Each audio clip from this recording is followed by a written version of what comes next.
Is this Mr. Lloyd, Markeith Lloyd? All right, thank you. Let's go ahead and begin these first appearances. Sir, you're here for the charge of murder of a... There ain't no Markeith Lloyd. Who are you? All right, you're here for murder of a law enforcement officer, attempted murder of a law enforcement officer, carjacking with a firearm, aggravated assault. May I have your name, please? With The following interrogation has been analyzed by a qualified team consisting of 2 licensed attorneys, one being a former criminal prosecutor and an individual with a Master of Science in Clinical Psychology. Look, you ain't learned yet? It's raining. What? Take me home. This man's still trying to speed. It's raining outside, y'all. He's still trying to speed. Look. Take me home. For real, you not about to kill me and the baby. This man, he has to be stopped. See, they just stopped. No, but no, you need a greater force than that. I'm not going to live past 25. I'm not going to make it. Not like this. I don't know what I was getting myself into. I don't know what I signed up for. When Sade Dixon spoke these words on a Facebook Live, she was simply making some lighthearted jokes. What she couldn't have known was that her dark prediction would ring true very, very soon, and in the most tragic way. This is Markeith Lloyd. He's 41 years old in this footage from 2017. He's just been apprehended by Orlando police after a massive manhunt that ended in officers finding him outside an abandoned house. While he waits about 25 minutes for detectives to arrive, he keeps asking for his handcuffs to be loosened, but nobody is in a hurry to help him. Multiple officers hover outside, clearly intimidating the suspect. Hey, can y'all straighten these cuffs out for me? Just 1 second, okay, go. They coming out to do that. They're real tight, brother. No, they're real tight. They numb my wrist off the cuffs. Markeith expects his complaints to be met with sympathy and proper treatment, in spite of the extreme circumstances that have led to this interrogation. What? The cuffs, they real tight, they're crushing. Don't worry about that. I get over here the key right now. No, I left mine in the car. So the key's in the car. Yeah. Markeith's body language indicates physical discomfort. The longer he remains in physical discomfort, the more his mental state will be worn down. Brother, could y'all straighten these cuffs out for me, please? We getting the key. We getting the key. Right now. Excuse me, sir. Can y'all straighten this cuff out for me? Yeah, we're gonna. Anybody got that now? You still got it? No. Okay. Just make sure y'all look for it. We need to. Markeith has his head down towards the table. This looks to be the result of physical pain or exhaustion. The longer they keep him waiting, the more his anticipation will build. It will also allow adrenaline to wear off and take some fight out of the suspect. Excuse me, bro. You loosen up this right cuff for me? Yes, sir. Give us a look. I'm gonna get it. Let me check it. Wait. Yes, sir. Come on, man, y'all. Listen, yes, sir. We're gonna take care of it. All right? We have the fire department coming to check you out and look at your injuries right now. Okay, and then we'll be able to manipulate the cuffs for you. Okay, sir? At this point, Markeith has remained relatively respectful, and the officer is reciprocating by calling him sir repeatedly. This, plus his assurances that medical help is coming, are a simple technique to earn trust from the suspect. Man, could you loosen the cuff up on me, please, bro? Sir, we have a fire department that's gonna come take care of it. Where's that guy? All right. So just found his head on the ground. As Markeith continues to wait, the door is left open and various officers and deputies come by to look at the suspect. However, treating him as an object of curiosity or scorn is likely counterproductive at this point. The animal at the zoo effect is a dehumanizing tactic, which may work counter to the purposes of the interrogation later. Excuse me. Yes. You loosen up this right cuff? We're still looking for that key, man. Man, this shit killing me, bro, for real. Oh, yeah, I think you can. A lot of people have commented on this footage that the officers probably could have loosened the cuffs, but chose not to deliberately. For one, this could serve to establish physical and psychological dominance, but there's another, far more personal reason. You'll soon see what that is. Good job, guys. Good job. It's awesome work. Awesome work. It's a good day. Yep, it's a great day. And Deborah's handcuffs are on him? Yep. Very nice. I gotta bite my lip. Yeah.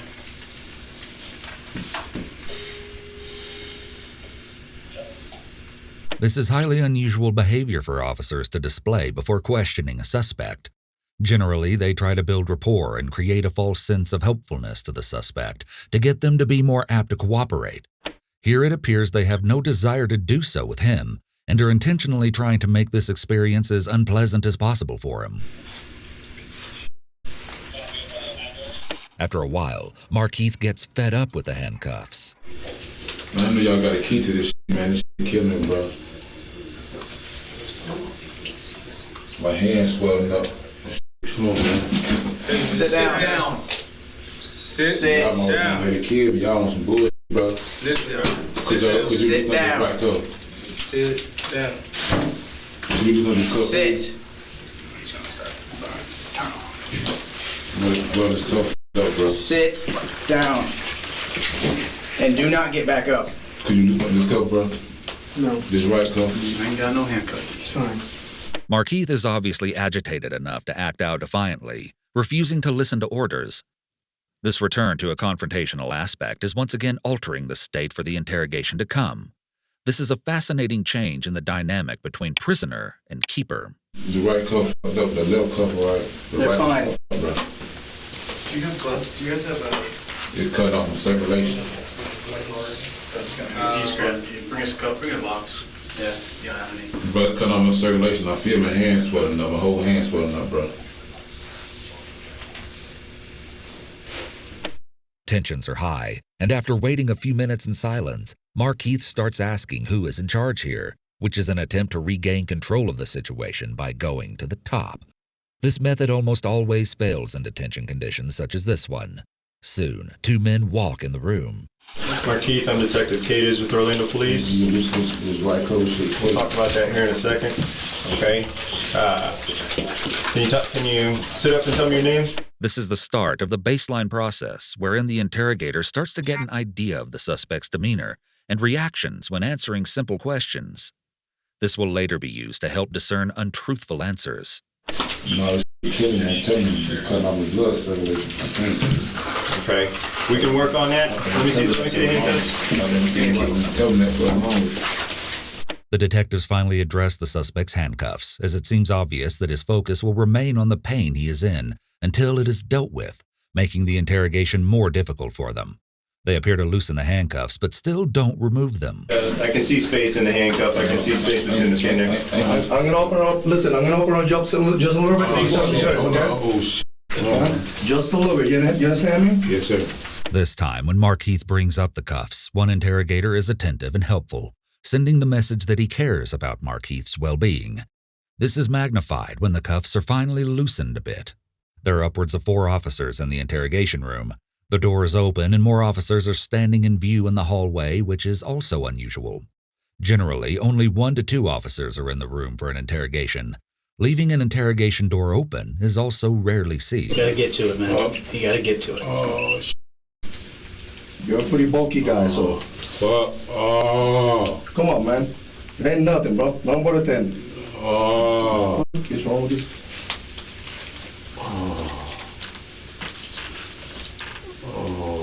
I'm gonna get it. Okay.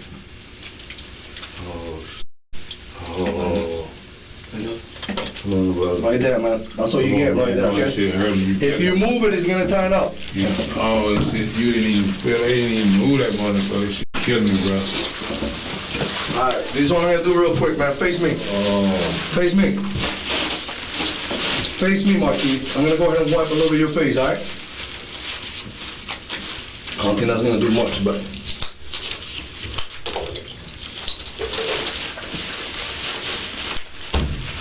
I'm only gonna do look up a little bit. Loosening Markeith's cuffs and wiping his face is done with the purpose to get him to focus on the case instead of the handcuffs and injuries and blood on his face. These actions could also be a way to exert control and dominance over him, as he is unable to wipe his own face and needs to rely on them to do so. That hurt? Alright, you good? Okay, I'm good too. I did a little bit, man. We'll get the rest in a little bit, okay? Markeith is in bad shape, with blood all over his face. He'll explain the reason for this shortly. But first, the interrogation begins. This is Detective Cadiz. 12277, reference case number 2017-11345. Date today is January 17th, 2017. Time is 19:54 hours. We're in CID interview room number 5. Markeith, give me your name and date of birth again. I am Markeith Lord, 10875. Okay, Markeith, listen up real quick. Right now you're under arrest, okay? Markeith has read his Miranda rights, and the interrogators confirm that he understands them before proceeding. Anyone threaten you or promise you anything right now to get you to talk to us? No, sir. Okay. Also in the room, The door is still open when the officers Mirandize him, with officers still standing watching from the hall. Generally, the door is closed to give the suspect a feeling of privacy, and so there are less distractions from the interrogation. This is Detective Danny Garcia Fagan with the Orange County Sheriff's Office Homicide Unit. okay. The technique that will primarily be used here is the Reed interrogation method, though there are some hints of the UK-originated Peace method early on as well. Markeith, you know why you're here tonight, right? Yes. Okay. Can you tell us why you think you're here tonight? Detectives begin with the Reed technique of positive confrontation by saying, "You know why you were here tonight." This statement isn't aggressively delivered, but is presented as an assumption of guilt toward the suspect. They speak to him in a neutral, almost friendly tone, so as not to discourage him from speaking at first. If this method doesn't work, the officers will likely move on to a more confrontational demeanor. You've obviously been hiding for quite a while. You've been running from place to place. You're in custody tonight for obviously a pretty serious offense. Can you tell us why you're in custody tonight? What am I in custody for? You're in custody for homicide, okay? All right. Can you tell us where you were all day today? What homicide? We'll talk about that in a second. Can you tell us where you've been today? Were you at the house all day today? The officers ask him next where he was today in order to begin to establish a timeline and get him talking. Once they get a suspect talking, it's easier to keep them talking. I don't know. You don't know?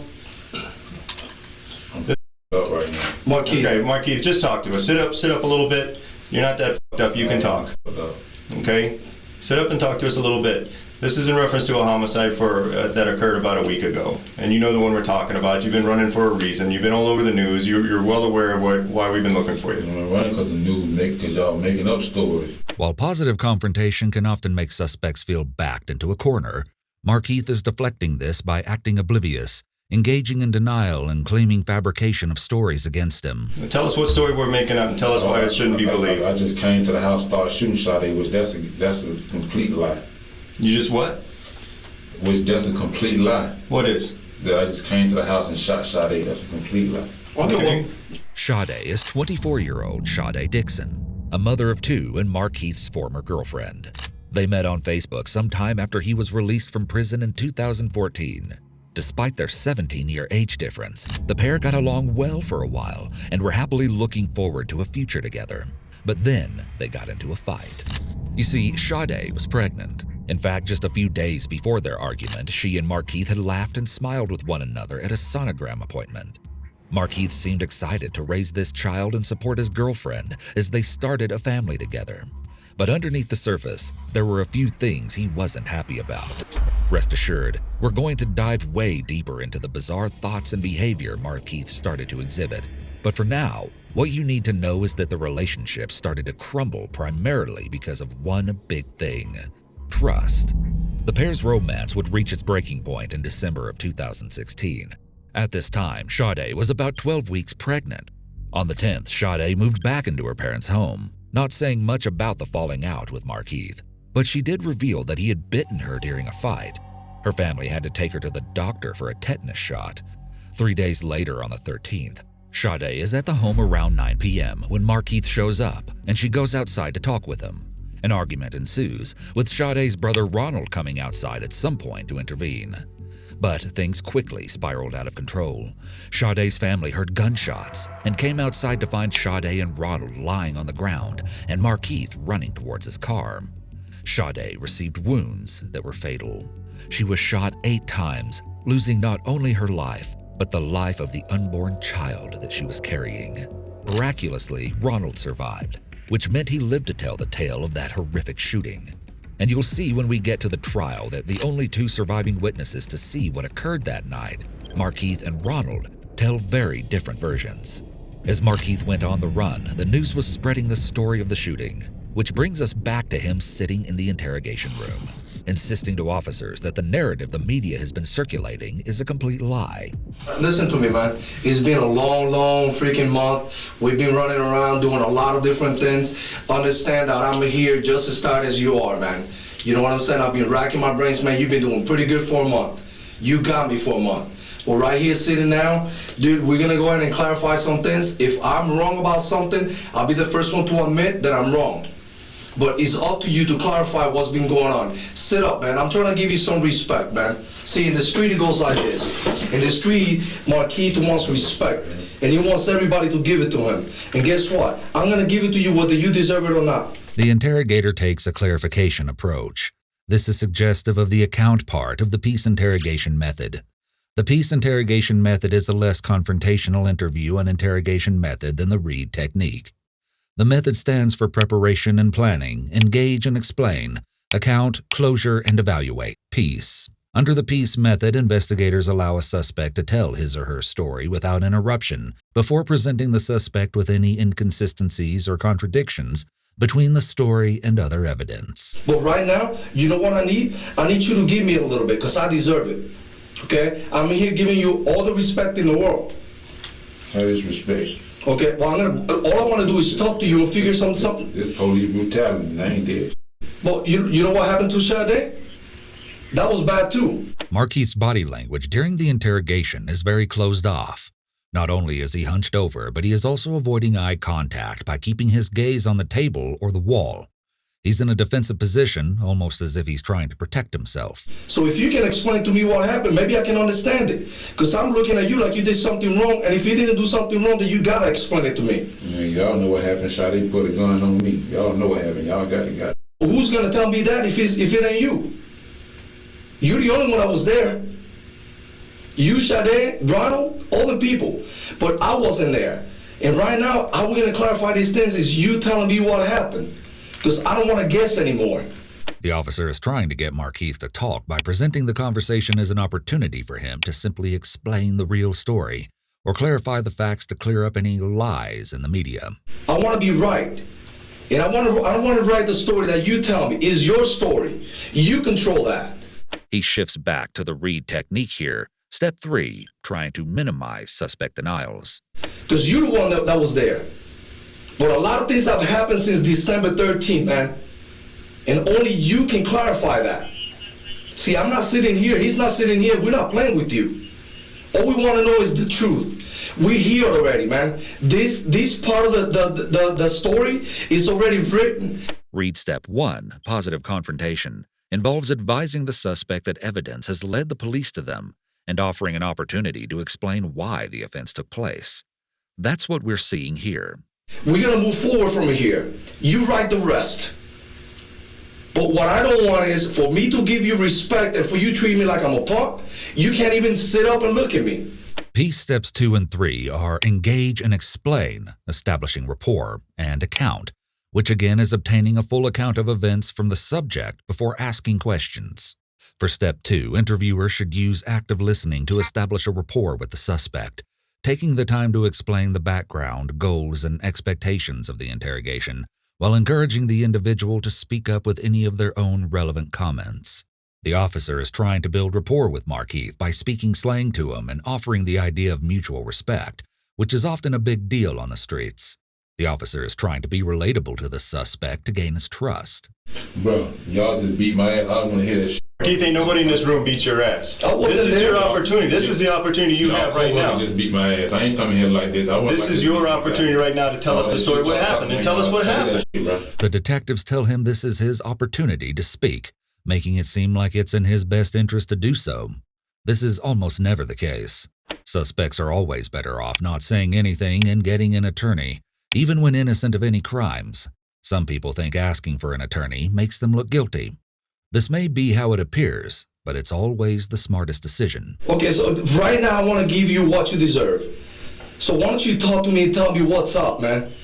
You've been running for a little while. We've been talking to a lot of people, and you know it, man. Your face has been all over the TV. We're gonna stay out. We're not fucking with nobody. So what happened with Sade? I know she got in your face. I know she said some things to you that you didn't like. The officers now use both minimizing techniques and offer him theories of justification for his actions. This is another implementation of the Reed technique and makes it seem like they understand why he reacted the way he did. I broke up with Sade. Because why? Because she was lying about smoking. Because she was pregnant with your baby and you told her to stop smoking because that's bad for the baby. She was lying about smoking. Yeah, so I know that. But tell me what else happened. What got to the point that you had to do what you had to do? If you had to defend yourself, then you need to tell me, man. The officer throws out the suggestion of self-defense to try to see if that will elicit a confession. This is the theme development step in the Reed method, where they begin formulating a defense or justification for the suspect, so they will more readily admit to a crime thinking they have a defense. Y'all know Sade when he got a gun. Y'all got a gun. What happened downstairs? She when he got a gun, her brother ended up coming out and he jumped on me. That's how the shit happened. Which one, the older brother or the younger brother? Because she's got two brothers. The older brother and the younger brother got dropped out while man was outside talking, so all that about me just coming there and shooting up the place, that's what lie. That's not what's been written. That was No. I'm telling you, I wrote it. I've seen it on news myself. Markeith, forget the news. The news put in there whatever they want to put in there. I'm telling you, I'm the one who wrote it. That's what they did. That's what they said. No, that's what the news are saying. They're gonna fill in the blanks. I just came to the door, started shooting, shot. That's a fucking lie. That's not what was written. Okay, I'm telling you, I wrote it, and that's not what was written. That's what the news said. I don't care about the news. I don't work for the news. What I said was this. I said that you went there. The news prosecute me. No, forget well, then tell the truth about what happened, and we can clear some of that stuff. If it didn't happen how they're saying it, then let's clear it. But you know what? The only person that can do that is you. Me and this detective right here, we cannot write the story for you. You can do that yourself. The interrogator goes towards Reed Step 4, trying to get the suspect to acknowledge the crime. So this is the time to do it. Because I know where you've been all day. I know the answer to that. I can sit here and ask you 1,000 questions and know the answer to them. But I don't know exactly how you felt that day that you had to pull the trigger at Sade's house. Notice how the officer says, had to pull the trigger, as if Markeith had no choice. That day that you had to pull the trigger at Sade's house. This is again going on the theme of self-defense or justification. You did what you did. If you had to defend yourself, that's what it was. But you man up now and clarify for me. My challenge to you is be a man. You were a man that day to do what you had to do. Again, the officer said, had to do. You were a man that day to do what you had to do. Continuing this theme of self-defense and implying his actions were justifiable. I'm challenging you right now, be a man, okay? Be a man and tell me what happened. Because that's the only way we can clear this shit. You'll see shortly that the authorities have already done their research on Markeith's personality, as displayed through his social media. One thing they know is that his identity and reputation is a source of pride for him, so they are now going to suggest that not cooperating undermines his manhood. Forget the news. The news is not here. It's you, I, and him. That's who's here. You can see the close proximity the officers are sitting to the suspect and how they have him essentially cornered in the room by the way they're seated surrounding him. So you're gonna do that? You're gonna man up or what? Yeah, I'd say no. I ain't. Listen, bro. Who pulled the gun on you? Sade or her brother? We're reverting back to piece step 3, reaffirming the details of the account of the criminal behavior. Sade pulled the gun on me. When? What you mean when? When the brother came out? When? Before the brother even came out. You guys were talking outside? Yeah, we were talking outside when the younger brother got dropped off, so all that. And he went inside? Come up shooting, that's a fucking lie. That's not how I wrote it. Yeah, no, and I broke up with her. If you check the text message. I did. I wasn't tripping off her. She the one was tripping. So I'm lying to her saying I want to family with her, which I did, but we can't have what you lying. So other than that, I wasn't tripping by shit. That wasn't me. Right, so she pulled the gun on you, you had to do, what did you do? I disowned her. You took it from her? Yeah. And what did you do with her gun? I put it in my back pocket, but when her brother jumped me, I guess it had to fall out. It fall out. And when did you take your gun out? While me and him was cussing. That the older brother, Ronald, right? Yeah. You know him as Ronald? The older brother, yeah. Okay. Who did you shoot first, him or her? This is a very loaded question. It presumes that Markeith shot both Shade and her brother, and so he needs to be very careful answering it, as it would be easy to get trapped into affirming he committed the crime. Markeith seems to catch on to this, though. Man. Him? Because he was on you? They know what's going on. I talked to my lawyer because y'all just beat me up, but you want me to talk to you, though. The suspect has invoked his right to an attorney, and at this point the interview should have stopped until his lawyer arrived. Any statements he made after stating he wants an attorney would potentially be inadmissible. If he voluntarily begins speaking again, the best approach is to re-Mirandize him to clarify he is again waiving his rights after invoking them. Markeith, I wasn't there. I'm here. I asked for somebody to find you. I ain't got no problem talking. I ain't trying to hide shit out of and I'm not disrespecting you either. Am I treating you with respect? It was events that went along before that. I ain't just do no shit like that. Okay, so fast forward, man. Fast forward. We go through all this stuff. You do what you do. Whatever happened. I'm over here f***ed up. What you mean fast forward? No, I'm fast forwarding to last week, 10 days ago. Markeith, we got to know what happened, okay? We got a grieving family here for a police officer. They want to know what happened. They deserve to know what happened. The interrogator refers to the grieving family in an attempt to play the morality and conscience cards on the suspect. The police officer that the detective mentioned is Lieutenant Deborah Clayton, 42. This brings us to the second half of Markeith's interrogation. If you were wondering why the tensions between Markeith and law enforcement have been especially high, well, it's all about to become crystal clear. After Markeith fled the scene of Shade and Ronald's shooting, police were working anxiously to track him down. But for a long time, they had no luck. Markeith had somehow managed to slip out of their grasp, and for all they knew, he could be anywhere at this point. Christmas comes and goes, the holiday only a reminder to Shade's loved ones of the happy times they were excited to spend with her, but now will never have the chance to. And then, on January 9th, 2017, at around 6:45 a.m., Markeith walks into a local Walmart. While inside, he approaches a plainclothes loss prevention officer and asks if the store has a restroom other than the one at the front of the store. This was a red flag for the officer, as he suspected Markeith might be trying to conceal something in the bathroom. More than that, he observed that Markeith seemed to be tiptoeing and acting secretive. For someone on the run from the law like Markeith, it seems pretty risky to show your face in such a public and busy store, but maybe he was just desperate and running out of supplies. Maybe he figured that such an early morning visit would be safe, that he could get in and get out without any trouble. What he didn't bet on, however, was Orlando Police Lieutenant Deborah Clayton entering the store just 15 minutes after he did. As both parties did their shopping, they actually crossed paths a few times. And then at 7:11 a.m., the fugitive and the law woman were actually in the same checkout line, separated only by 2 customers, before Markeith chose to leave this line and go to another to complete his transaction. Up to this point, nobody seemed to have any idea of Markeith's identity, although I'm sure he must have been nervous to be so close to an officer. Clayton finished paying for her groceries and walked out of the store, and I can imagine Markeith breathed a sigh of relief that she hadn't recognized him. But this was just the calm before the storm.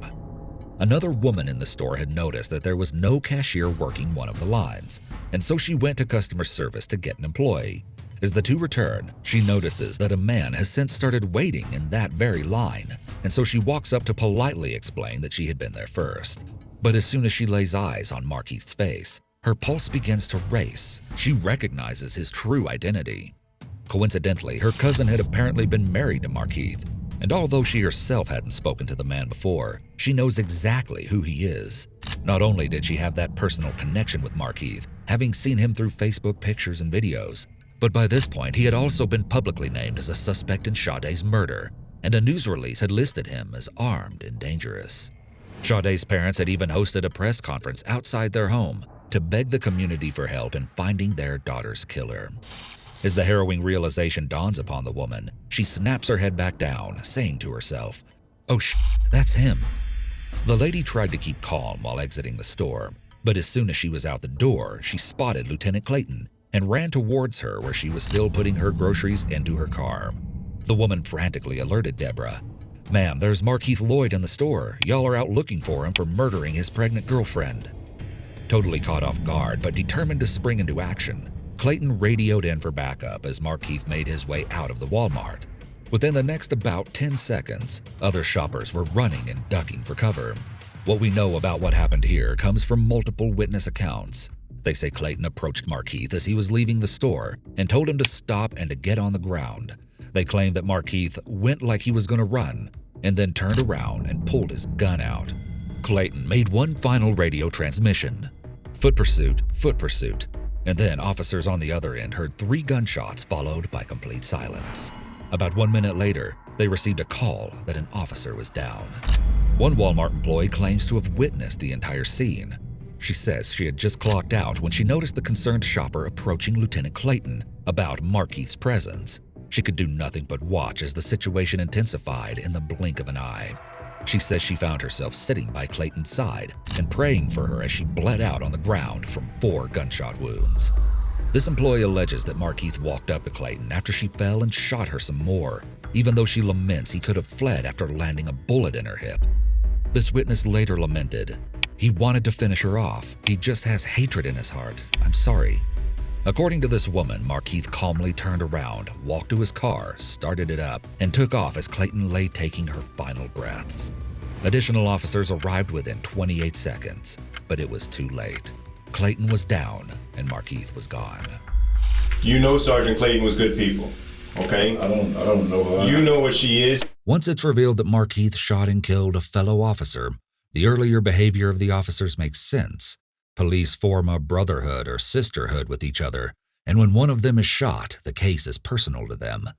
Conversely, cop killers are often looked up to on the streets and in prison. You guys went to the same school. You guys came from the same neighborhood. You know she was good people. Tell us what happened with her. Did she draw down on you first? What happened? Y'all know she drew down on me first. The interrogator returns to trying to get Markeith's account of events as per Peace Step 3. No, we don't. You're the only one there. Tell us what happened. Man, y'all know she draw down, and did she fire the first shot at you? The officers propose that the sergeant drew down on him first to get him to discuss the shooting and give him a false sense of justification for his actions. Y'all know she draw down on me first. Why is she shooting at you? In front of everybody.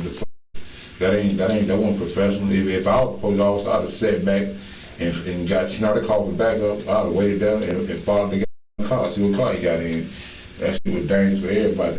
Markeith is trying to shift blame from himself onto Lieutenant Clayton when he says that she should have waited for backup and that she wasn't being professional. He's failing to take responsibility for his actions. So she came at you? I mean, we don't know this. This is why we need you to tell us. She came at me. For what? What'd she do when she came at you? Pulled a gun on y'all know she came at me. Okay, we didn't know that she pulled a gun first. This is what kind of stuff we need to know. CPR was performed on the fallen officer, and she was quickly transported to the hospital. About 5 minutes later, the Orange County Sheriff's Office captain sees a vehicle matching the description of Markeith's and follows it into an apartment complex, where Markeith allegedly steps out of the dark car and fires 2 shots towards the officer's unmarked Ford Explorer. Nobody was harmed, but 3 minutes later, a man called 911 to report that a man believed to be Markeith had carjacked him at gunpoint and then driven his vehicle through a fence. 10 minutes after that call, Clayton was pronounced dead. After 17 years in service at the Orlando Police Department, her career came down to those pivotal few seconds where her life was tragically cut short far too soon. Unfortunately, before the Orlando PD had even had time to process their beloved comrade's passing, there would be yet another casualty in this hunt.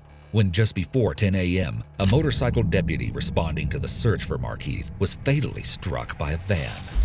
That morning, 17 schools in the county were placed on lockdown as the chaos unfolded. A news conference is held alerting the public of the deaths and the search for Markeith. One sheriff calls the day one of the worst in his career, and the award for information leading to Markeith's arrest is increased to $60,000. Authorities focus their search on an apartment complex called Brookside, employing a heavy force of police officers and even armed SWAT members. But eventually, they have to call it off and let residents back into their homes as Markeith is nowhere to be found. It turns out that Markeith was very active on his internet accounts, often sharing updates of his daily life, including a Facebook Live video in November with Sade, where the couple rubbed her pregnant belly and talked about the baby kicking. The pair posted lots of videos together, documenting trips to the mall, OBGYN visits, or home cooking sessions. But the inflammatory statuses that the detectives are most interested in include one from 2 weeks before Sade's death.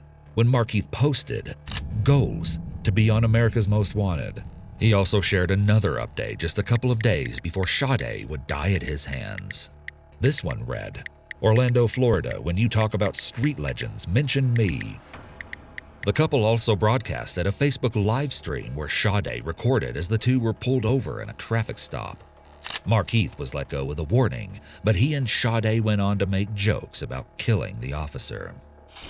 Just an interesting side note, Markeith's then 19-year-old son was actually behind bars at this time, and during a visit with his mother, he found out about his dad's situation. My daddy was on the news. For what? For killing that girl. One of his girlfriends. The police too? He killed the police too? Yesterday. Yesterday? I knew he was gonna start doing that. Where at? Walmart. He got away? Yes. Figured that too.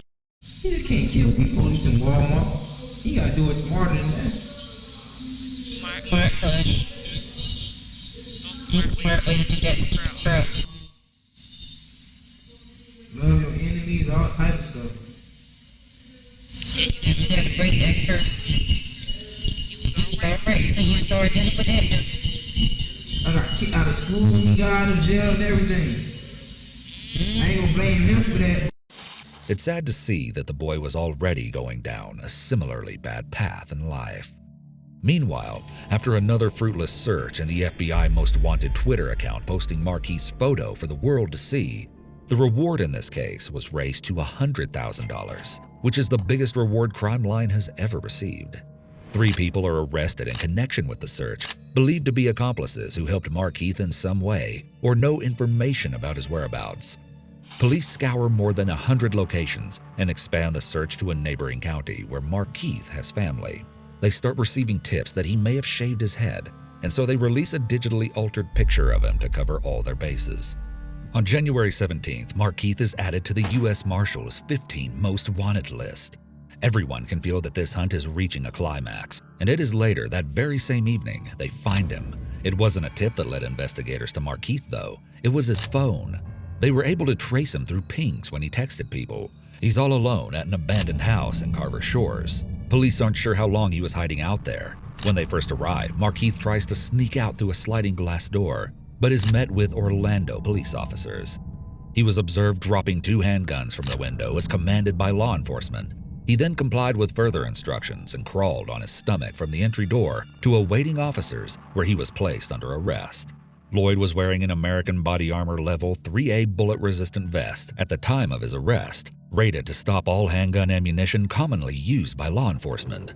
A helicopter captured this harrowing footage of those tense moments.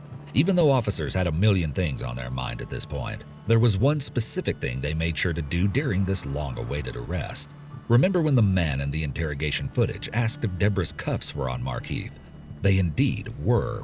Orlando Police Chief John Mina explained that this is a tradition in law enforcement that goes back many years, and putting the handcuffs of a fallen officer on the criminal they were killed trying to catch is significant to the family as well as the colleagues of the deceased officer.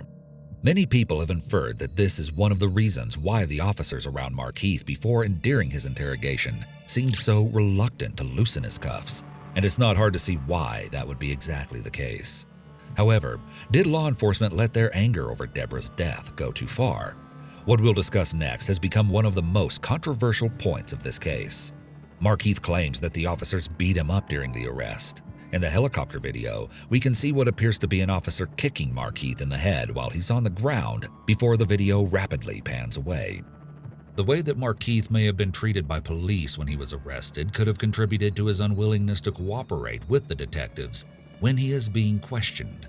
We can also observe in the interrogation footage how incredibly roughed up Markeith is, and he repeatedly brings up the fact that he doesn't want to cooperate with the police after they allegedly beat him up. She pulled a gun on you, then what? Man, I need to rest. I need to be better, man. This is your opportunity. Markeith, this is your opportunity. Everyone's been saying all these things about you. This is your opportunity to set the story straight. I just talk to y'all because I ain't tripping. Well, okay, well, if you ain't tripping, man, it's like this, man. No, because y'all don't fucking fuck me up. Y'all Markeith, we are not the ones that messed you up, okay? We're the ones giving you the opportunity to tell the truth about what happened between you and Sergeant Clayton. No, Markeith, let me ask you this. Trying to talk on call Okay, them by hey, Markeith. we shot it down and let her turn me in. Markeith, check me out. No, Markeith, check me out. You worry about how you feeling right now, okay? Well, tell me something, man. What goes through your mind when you think about your baby in that belly and not living anymore? That baby died because of the actions that happened that day. They're playing the guilty conscience / morality card again. The death of the unborn child. He is trying to evoke remorse from Markeith in order to get a clear admission of guilt. So you worry about you, that's gonna heal. That you might get a scar. You know what? In 3 days you'll be eating fine. That baby is dead. If Sade deserved it, then you tell me she deserved it. I got a hole so big in my mouth. But you cannot tell me that Sergeant Clayton deserved what happened to her. You're tired, I know that. You've been running for a long time. You're not eating right, you're not sleeping right. Then they locked my family, my people here, and somebody helping me. I'm about trying to buy my own food out of Walmart. Well, that's what they said. Let's listen, Markeith, this is about getting the truth out right now as to what happened between you and Sergeant Clayton, okay? We need to know if Sergeant Clayton pulled that gun on you first. We need to know if you felt threatened, if you did what you had to do. Tell us what happened. Yeah, she put a gun on. The officer again says, "We need to know if you did what you had to do," in reference to shooting the sergeant. He's trying to once again get Markeith to talk by making it seem like he had justification.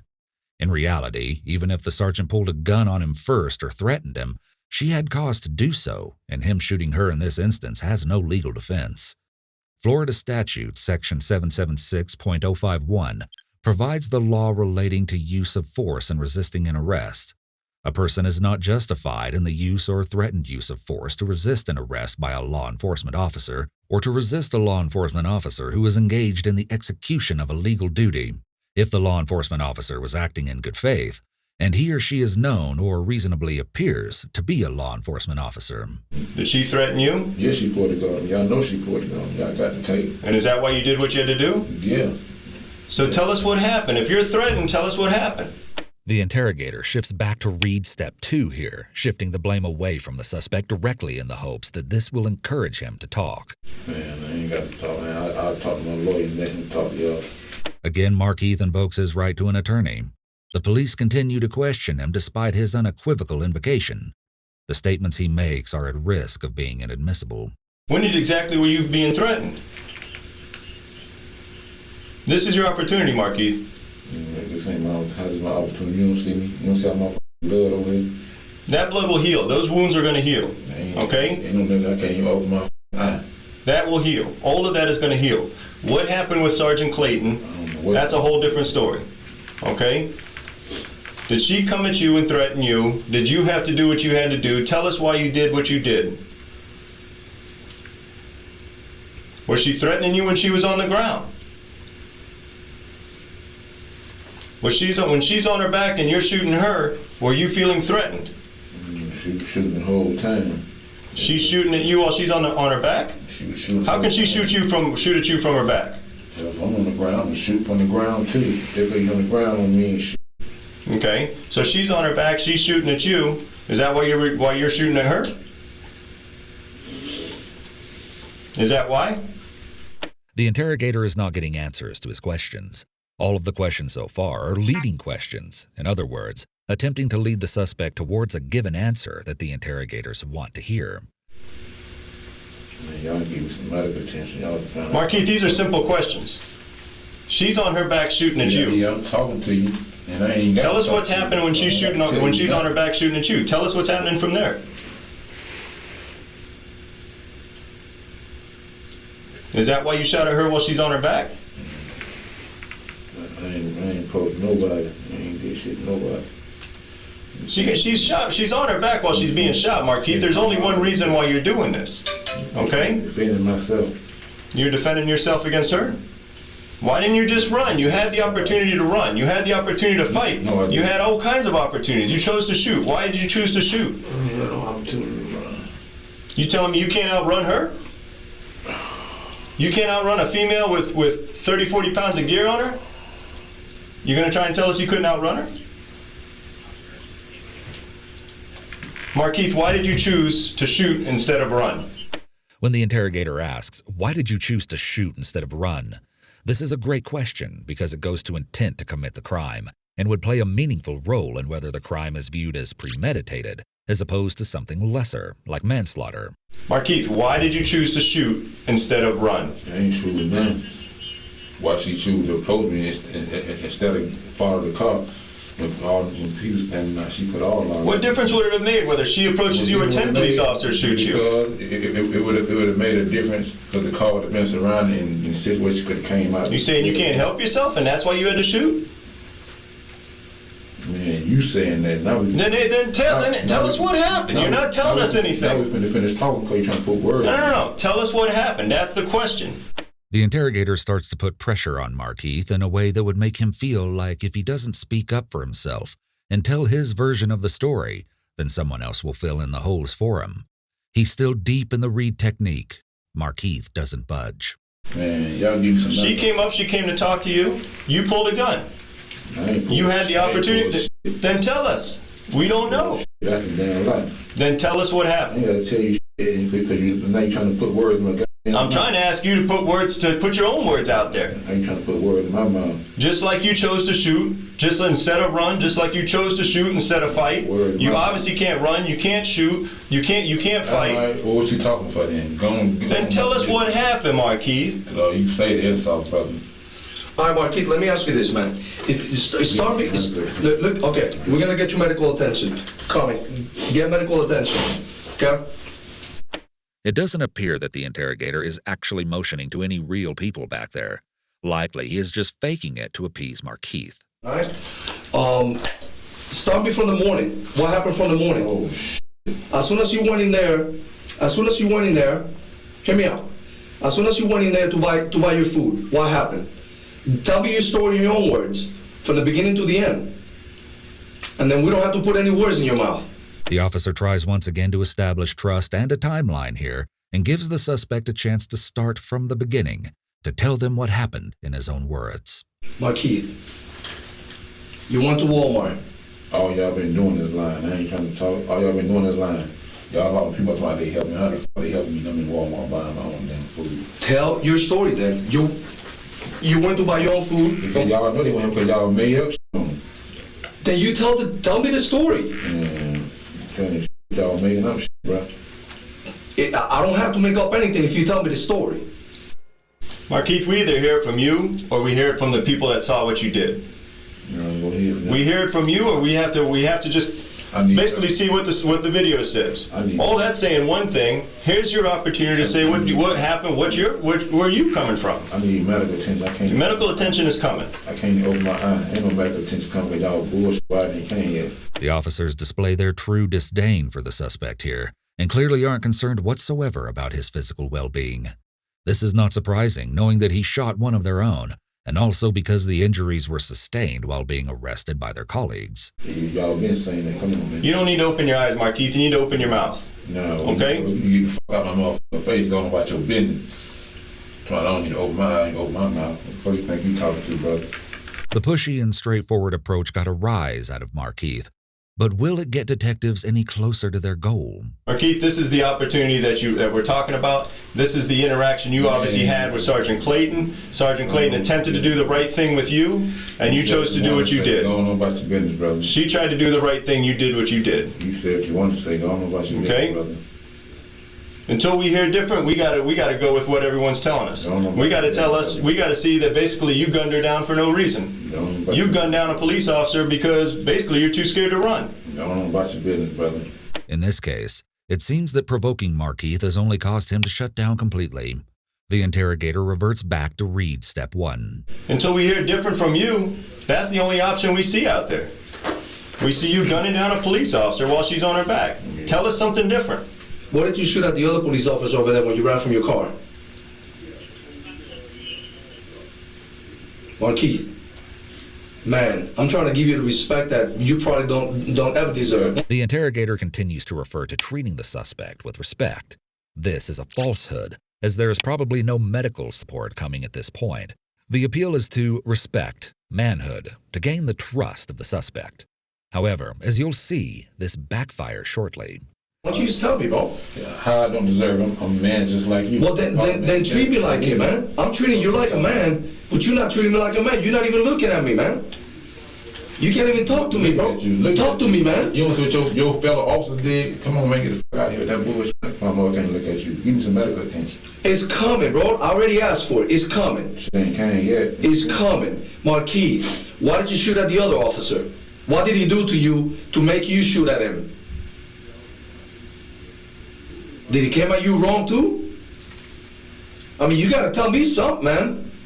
Man, y'all got me here. I'm in pain. I'm under duress, and y'all just in here just trying to drill me. I ain't got something to tell y'all. I'm under This duress. is what we're trying to figure out. Are these officers threatening you? Man, Are you taking these actions because officers are threatening you? I'm under duress and I'm in pain. Y'all officers done beat me up. I'm bleeding to death over here. I'm under duress and I'm in pain. Spit coming out my swallow, spit coming out air. Blood coming out air. Well, I'm under duress and y'all here questioning me. And I'm under duress and I'm in pain. I'm hurting. Those two things ain't going to change, Markeith. Your pain ain't going to change for any time soon, whether medical attention sees you or not. The duress, whatever, okay? All we hear is that these people are threatening you, and you stood up for yourself. Markeith keeps emphasizing how he is under duress. Duress is defined as the act of using forced coercion, threats, or psychological pressure to get someone to act against their wishes. Apparently, a person acting under duress is not seen as acting of their own free will, and so may be treated accordingly in court proceedings. By saying this, Markeith is trying to throw the validity of the interrogation into question. Though given the cameras recording the suspect and the interrogators, there is technically no duress here in a legal sense. This raises an interesting question, though. Watching this footage and knowing the context of what Markeith has done doesn't exactly make you sympathetic to him. But if everyone is truly innocent until proven guilty, then do you think all criminals who have been badly beaten or injured should be given medical attention before any questioning? Okay? We just want to know how a police officer on her back trying to do her job is threatening you. Why you had to take that action that you did versus all the other options that you had. You had other options. Why did you choose the option you chose? That's the simple question.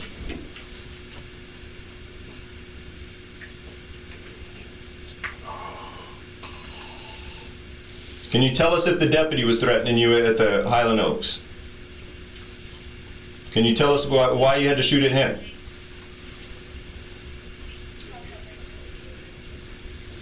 Markeith.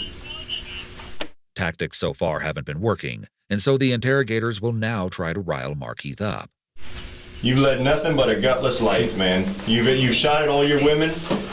Sade ain't the first woman you shot, okay? You've had a gutless life. This is your one opportunity to show some sort of, show that you're a man. You know what's funny? You know what's funny? I'm gonna use your words, Markeith. I'm gonna use your words, and you listen to me real carefully, man. You know what you said? You wanted to be America's Most Wanted. Leaning in towards the suspect makes the contact more intimate and less avoidable by closing the distance.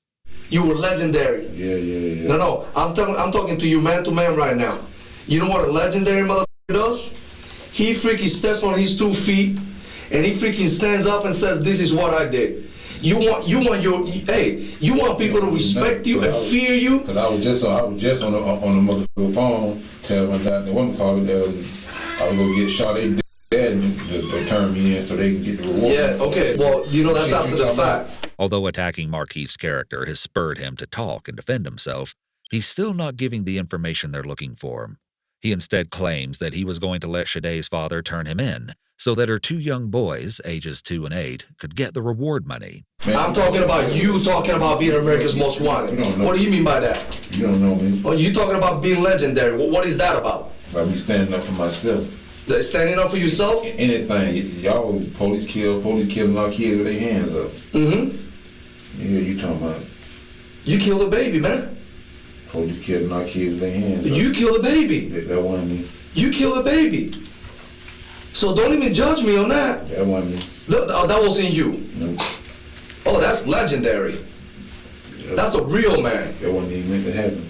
That was meant to happen, but it happened. No, that wasn't meant to happen. But it happened. Yeah, but I ain't jumping on nobody. Huh? I ain't jumping on nobody. Somebody jumped on me. Somebody jumped on you. You're a grown-ass man. We're talking about a baby, 3-month-old baby, in the belly. Ain't talking about no baby, because there wasn't no baby that jumped on me. So what you talking about? I'm talking about the baby you killed, man. All right, brother. You see what I'm saying? So it's okay for you to talk tough, but when I talk tough to you, you want to backpedal, man. And you ain't talking tough. You just trying to talk to get me to talk, but I ain't. I ain't trying to get you to talk, man. You either tell the truth or you don't, man, because your word is your bond. Markeith clearly has experience with law enforcement and, on some level, understands the tactics the officers are using. He appears to know that talking to them is not in his best interest. Neither party has respect for the other, nor does either want to help the other in any way. You either act like grown-ass man right now, or you put your head between your knees, man. You got two options, bro. You got two options. Because I'm not the one saying that you're a coward for killing a woman with a baby in her belly. I'm not the one saying that. Your people are saying that. The interrogator is slipping into Reed Step 5. This step comes into play when a suspect becomes distracted or withdrawn, often by ruminating on their potential punishment, and starts to tune out instead of focusing their attention on the interrogator's desired topic. He's trying to keep Markeith receptive to the conversation. Markeith then gets quiet, but offers no emotional reaction of note. Interestingly, the interrogator does not really pose the alternative use in Reed Step 7. This would entail presenting two choices for why the crime was committed, both assuming his guilt but one being more justifiable and understandable. Many suspects believe that latching on to the more morally acceptable answer will result in a less harsh punishment. But the truth is that both options are incriminating. You ran for 30 days plus, but we found you. So at the end, you weren't that smart after all. But you know why, Markeith? You know why, Markeith? You done your time, man. You done a long, long time. You know the system in and out. And you get to live for as long as you want to live. When God says this is your last day, that's your last day. But Sergeant Clayton didn't have that opportunity because you made that choice for her. Sade and that baby, they didn't have that opportunity because you made that choice for them. Luckily, her brother lived. I ain't made. Bro, your actions, man. I'm talking about your actions. And then you run because you don't want to face reality, bro. I ain't gonna get no motherfucking gun. I ain't made shit. I ain't jump on nobody. I ain't made shit so you can kill that. Some researchers have posited that the moment an interrogation turns into an argument, it fails. After being granted access to over 1,000 hours of interrogation tapes, one team asserted, "You need to remember what your purpose in that room is. You're seeking information. You're not there to speak on behalf of the victims or the police. You might feel better for getting angry, but down the road is retribution. If you find yourself having a go at someone, ask yourself, what am I achieving by this? Because they will stop talking to you." This is an interesting perspective to keep in mind as Markeith's interrogation goes on. Tell me the reason why. You killed that baby. Tell me the reason why. You shot Ronald right straight in the chest. You tell me the reason why. As the interrogation goes on, Markeith starts rocking back and forth slightly. This is a self-soothing behavior that sometimes comes out during extremely stressful situations. You defending yourself? Then tell me the whole story and I'll listen. You shot Sergeant Clayton because she threatened you. She's giving you commands to stop and you kill her because she pulls a gun on you. That's her job. That's your option. That's your choice. So you a badass, man, when you do your thing, but you can't even face me and talk to me about it. Because there's no way in hell that you can believe your own words, man. Markeith putting his face down on the table shows that he is further disengaging from the questioning. What about that other cop? Because he got behind you, you got the option of shooting at him? Luckily he didn't die. You know what we told you, Mom? That we didn't want to hurt you, man. We didn't want to kill you.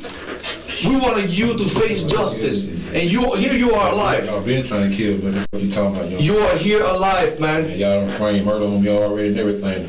And y'all don't want to kill this motherfucker city. They trying to kill me. So did we frame Sade's murder too? Shit, y'all done frame murder on me before. Did we frame Sade's murder on you? No, but y'all motherfuckers let the motherfucker. Did we frame the baby murder on you too? Y'all was with that. Huh? Did we frame Sergeant Clayton's murder on you? Y'all was with that. Oh, you can't say that though, right? Y'all letting new people lie. So you're the victim here now. Like I just came with them and just went to. You're the victim here now. That's a code. Tell me that. That's the code, brother. Like you fucking around with the victim to y'all lies. Tell me you're a victim and I'll give you a freaking hug. Because that's what you sound like right now. See, a real man will tell the truth. A real man will tell the truth.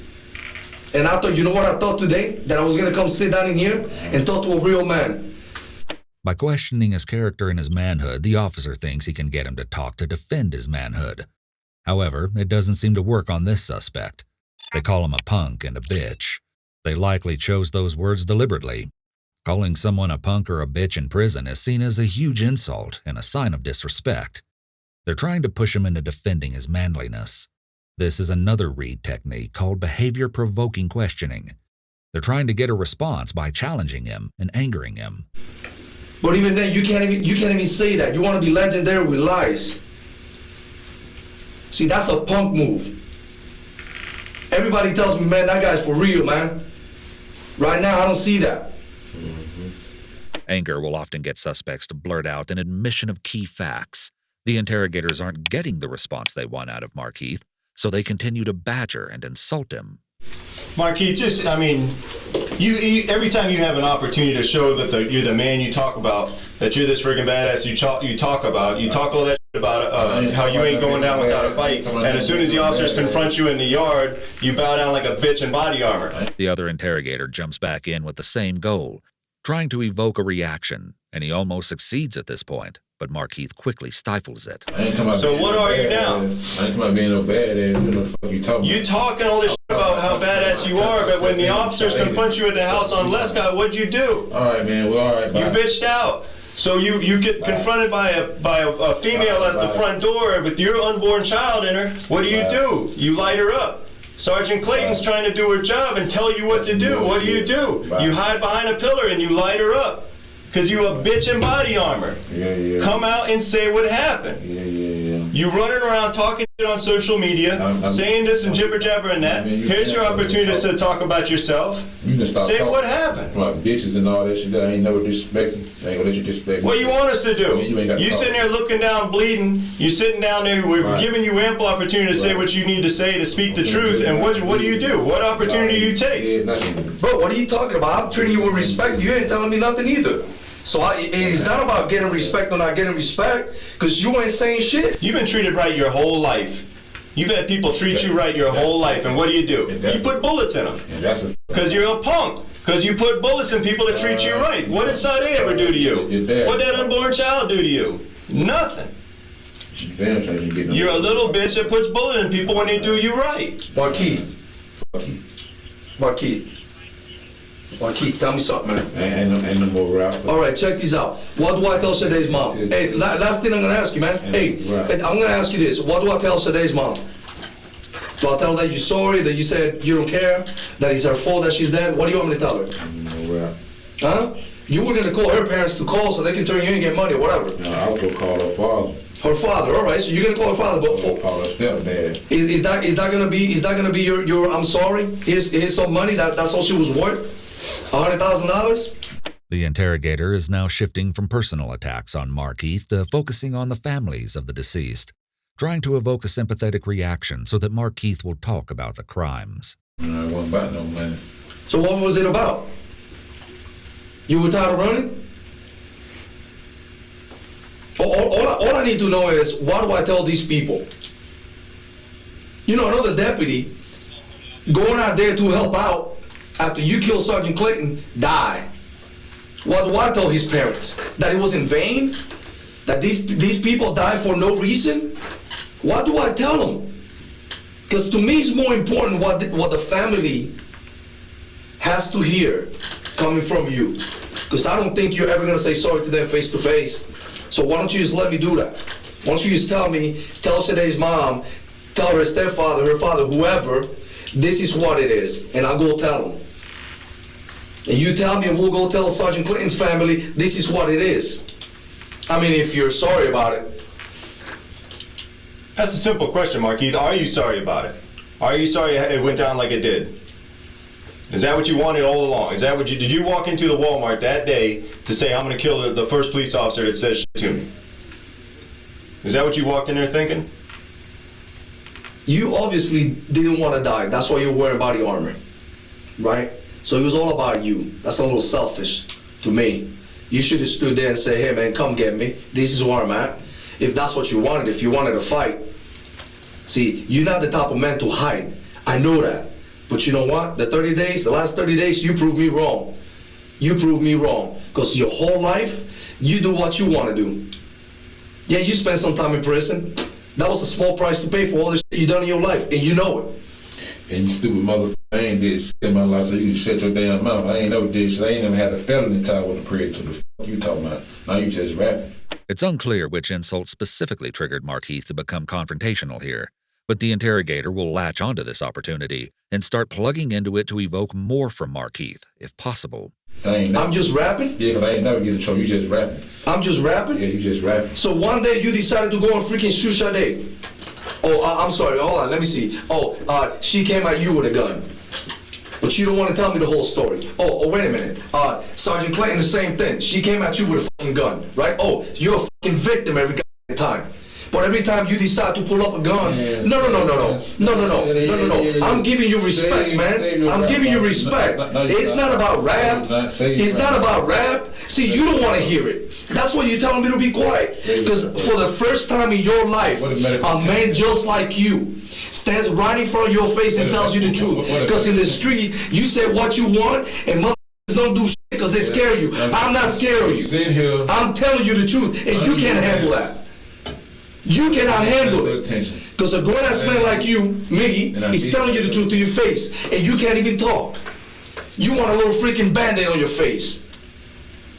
That's some bitch-ass move, and you know it. Man, you worry about the little blood coming from your face. You forget that I was there, and I looked at Sade. You forget that I was there, then I went over there when they split her wide open, and I saw what you did to that baby in the belly. See, I was there. Brother. But to you, you're a victim. You slide, brother. You're a victim. You want some victim compensation? You want us to wear a pink ribbon for you?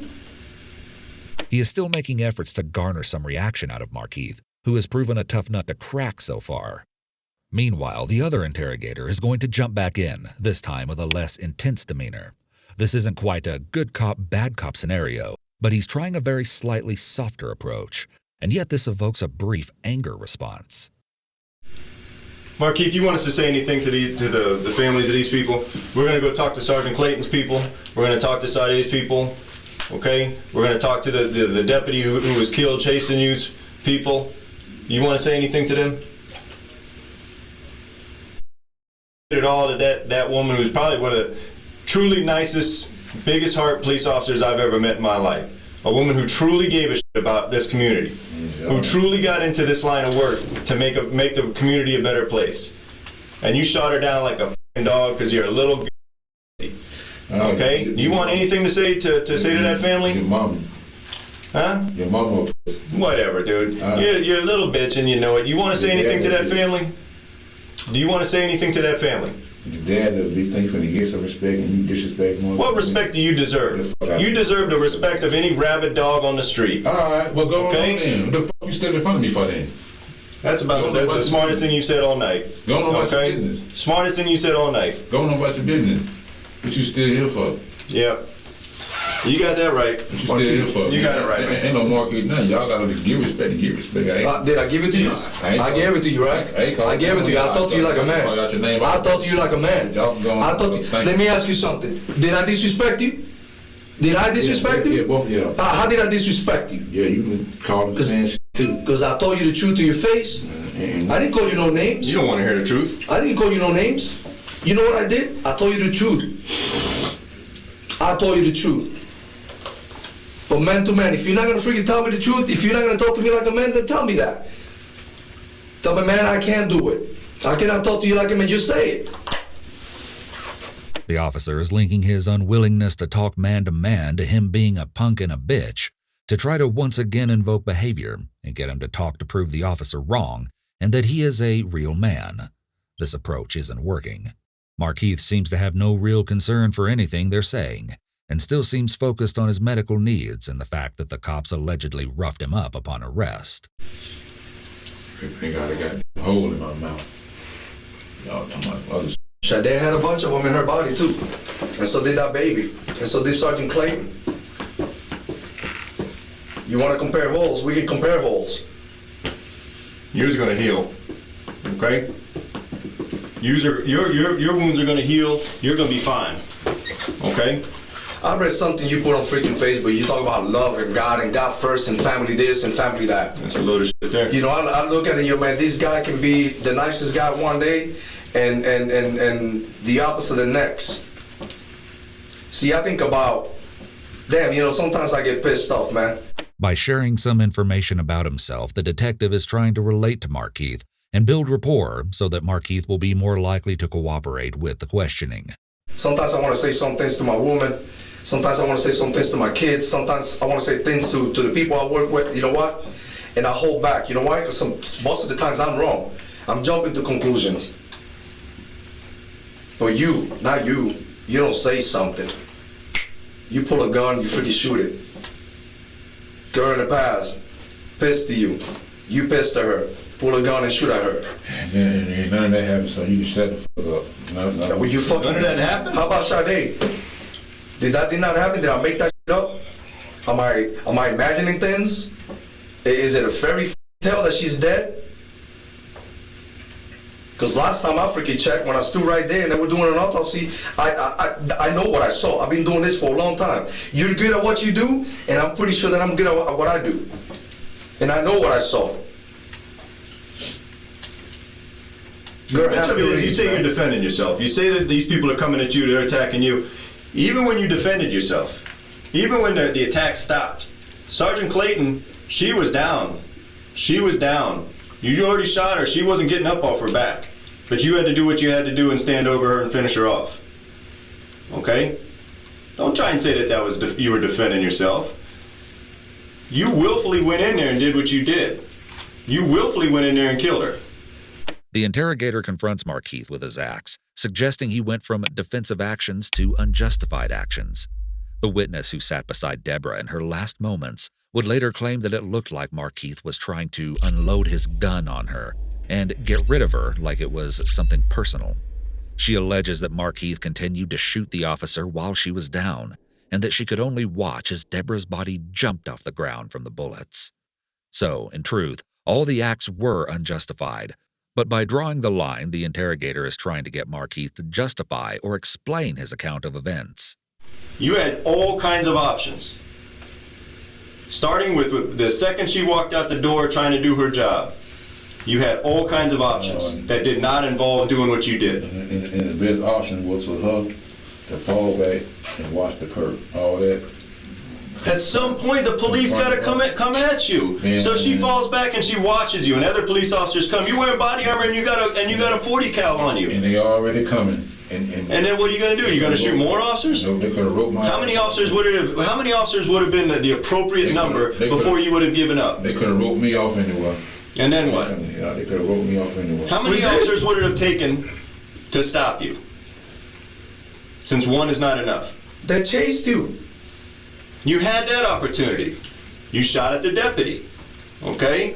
You took that opportunity. Every time someone fronts you, you go to gun. And then y'all already made up stories and shit. Well, you had... What story is made up? I just went there and shot it up. You've had 30-something days to come and tell your side of the story, but you chose not to. So don't talk to me about stories. No, you said the fuck my niece told y'all, and y'all told y'all not responsible for what the news people play. Man, y'all get the fuck out of here. No, your niece told me 2 stories. That's why she ended up over there handcuffed and in jail. She told 2 different stories. So don't be confused. I clarified all your freaking doubts. I sat down and I talked to her. But you've had 30-something days to come and tell your story. You've had 30-something days Sit down and talk to her and say what? You could have prevented. Sit down and talk to her and say what? You could have prevented your niece from going to jail by coming in here the very next day and say, hey, this is what happened. Here, the interrogators turn Marquis' frustration at his niece being jailed and harassed back on himself, telling him that his own actions led to her being detained and questioned. They're trying to change the theme of the interrogation. You didn't do that. Because she ain't did shit. How the fuck motherfucker doing They too. And Yes, she did. And I'm in Walmart trying to motherfucker. She did. She went and got money for you. And she went and got that money from my motherfucking door. That's my motherfucking check that I worked for all week. And I told And brought it to you. And I told him to give it to my motherfucking child. That wasn't my motherfucking daughter. What the fuck y'all talking about? Y'all know what the fuck y'all talking about. Well, that's what she said. She got the money for you. She ain't told you shit. I know damn well she ain't told you because she ain't brought me shit. That was my motherfucking child and my motherfucking grandbaby. So y'all can kiss my ass with that bullshit. Ain't nobody gave me shit. I gave away every motherfucking thing. Ain't nobody gave me shit. Ain't nobody gave you free food? The interrogator uses the opportunity of Marquis' angry outburst to confront him with other sources of evidence, such as phone records. Nobody gave me shit. Ain't nobody gave you free food? Nobody gave me shit. I bought my own, got my own shit. Well, you don't think that we're capable of, looking at your phone records, talking to people? You don't think that we went and talked to these people and they said, yeah, we talked to them. He asked for money. He asked for food. This is what. I ain't asked nobody for no motherfucker. That's a motherfucking lie. So they lying on you. The interrogator knows Marquis cares about the people close to him and tries to provoke him by suggesting that if Marquis disagrees with what they're saying, then he is essentially calling those people liars. The motherfucker told people what was really going on. All the other shit. So tell us about, all right. It's just tell it. I mean, the people you're calling. We see, obviously, we're following your phones. This is why you're here. You're calling these people. We're following those phones. What's the conversation about? You leave Walmart. You just kill Sergeant Clayton. You leave Walmart. The first person you call. You're obviously looking for help. That person give you help? Why are you calling him? I don't need no help. Tell people I Then what are you calling him? What are you telling him? When you call him, tell us about the phone conversation you had with him. I don't need no help. You damn sure needed help, and you damn sure reached out, and you damn sure called some people. How I need the help? Because you just killed a police officer, and you're trying to get out of the area. I ain't need no help. You did that all by yourself? I ain't need no help. Did you do it by yourself? You seen it, then ain't nobody with me. I know nobody around me. All right. Now, how did you get from point A to point B? Somebody have to give you a card? Establishing location and opportunity isn't the most important goal at this stage, but it will let the DA paint a better picture of the course of events for trial. Did you steal a car to get from point A to point B? You bail from the VW. Where do you go from there? Up in the reserves. Where do you go from there? I need medical attention, brother. Where do you go from in the reserves? Where do you go once you leave? Once you bail from the VW? I get medical attention. I need medical attention. Where do you go when you leave the VW, Marquis? Can't open my eyes. I don't know what my. Do you stay in the apartments? My shit could be f***ing up right now. Y'all just got me sick. Did you stay in the apartments, or did you go somewhere else? Pull my damn pants. Marquis is clearly getting impatient and frustrated here, but he is only ordered to sit again, adding to his feeling of powerlessness as he has no choice but to comply. Sit down, Marquis. Sit down. Them pants ain't going nowhere. Sit down. Sit down. Where'd you go in the reserves? Oh man, we ain't talking no more. You jacked that? Why didn't you shoot that man? Was your gun out of ammunition? What happened? You killed that. When you take that VW in the Highland Oaks, why didn't you shoot him?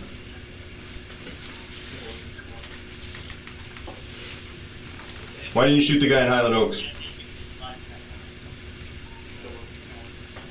Marquis.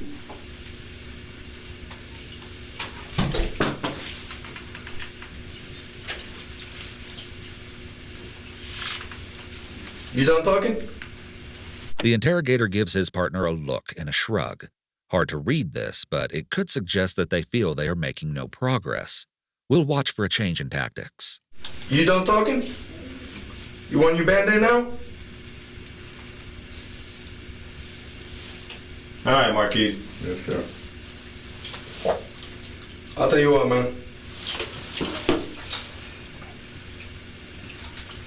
I thought you were a badass. I was gonna give you a little bit of respect, even though I don't Usually give bad people respect. I was gonna give you a little respect because you beat me for 30-something days. I couldn't find you. I'm not a bad guy. Okay, I couldn't find you. But you know what I take from our talk today? I feel sorry for you, man. The interrogator starts to berate and lecture Markeith. I don't think there's a tactic at work here. I think the earlier look they exchanged was an expression of frustration, which is now being verbalized in one last effort to get the suspect to talk. I kind of feel sorry for you. Not in the sense that I'm gonna cry, that I'm gonna go to church and pray for you, because I ain't gonna pray for you, man. I'm not. I haven't been to church in a long time, but from time to time I pray for people. I'm not gonna pray for you, man. You know what I'm gonna do, man? I'm gonna feel sorry for your motherfucking ass, because you killed Sade, that baby. You killed Sergeant Clayton, and you ain't man enough to take responsibility for it. So if the only thing that I can tell you today, right now, before I walk out, is that I thought I was gonna give you a little bit of respect, man. You lost the very little I have for you, man. And I know you don't give a fuck, because you much rather people fear you than respect you. Guess what? You're a rap. You're a rap. You nothing. In the street, you're nothing anymore. You're nothing but a sorry-ass story.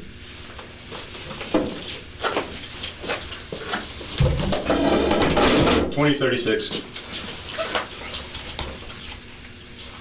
This is gonna be interview with Markeith Lloyd in reference to Sade Dixon's and her unborn child's death.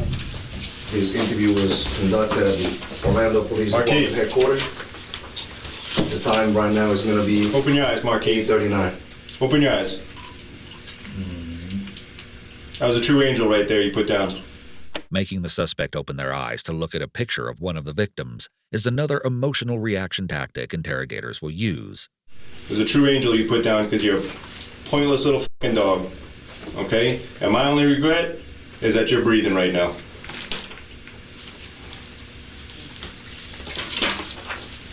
You get what you got coming. Legendary. I thought you were really gonna put up a fight. I don't fear nothing. You don't fear nothing. You know what? Beat this case. Put me in the street. Beat the case. That's what you gotta do. Beat the case. Beat the case. Because there will be another day. And you know what next time is gonna happen? He's not gonna be Sergeant Clayton. He's gonna be somebody like me. The officers end the interview in frustration when all the different tactics they tried get them nowhere with Markeith. This is not a case that a confession is necessary evidence. They have eyewitness accounts of both shootings. You just rapping. Yeah, I'm just rapping. You're a f***ing rap. You had the opportunity. You had opportunities to do all that you talked about. You had all kinds of opportunities to talk about. And what'd you do? You crawled out on your hands and knees. You know what you are. You'll get your bologna sandwich later.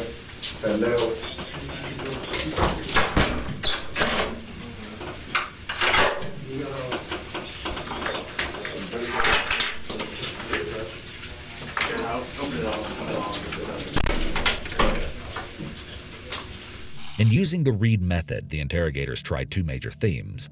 First was appealing to his manhood and his desire to be legendary. This had relatively little impact, though surrounding appeals to his credibility did evoke some reactions.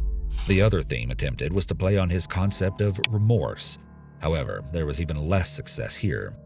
More officials come in to take photos of Markeith, cutting his shirt off and documenting his injuries. After a little while, medical assistance arrives for Markeith as well. Markeith was treated at a medical center for about 20 hours before being taken to Orange County Jail, and then on January 19th, bright and early, he had his first court appearance, on charges related to Sade's death, that is. As far as legal trouble goes, this was far from Markeith's first rodeo. Markeith did have a history of criminal activity, going back 2 decades. In 1995, when Markeith was about 20, he had been arrested on a murder charge, which was later dropped because a witness lied about key information.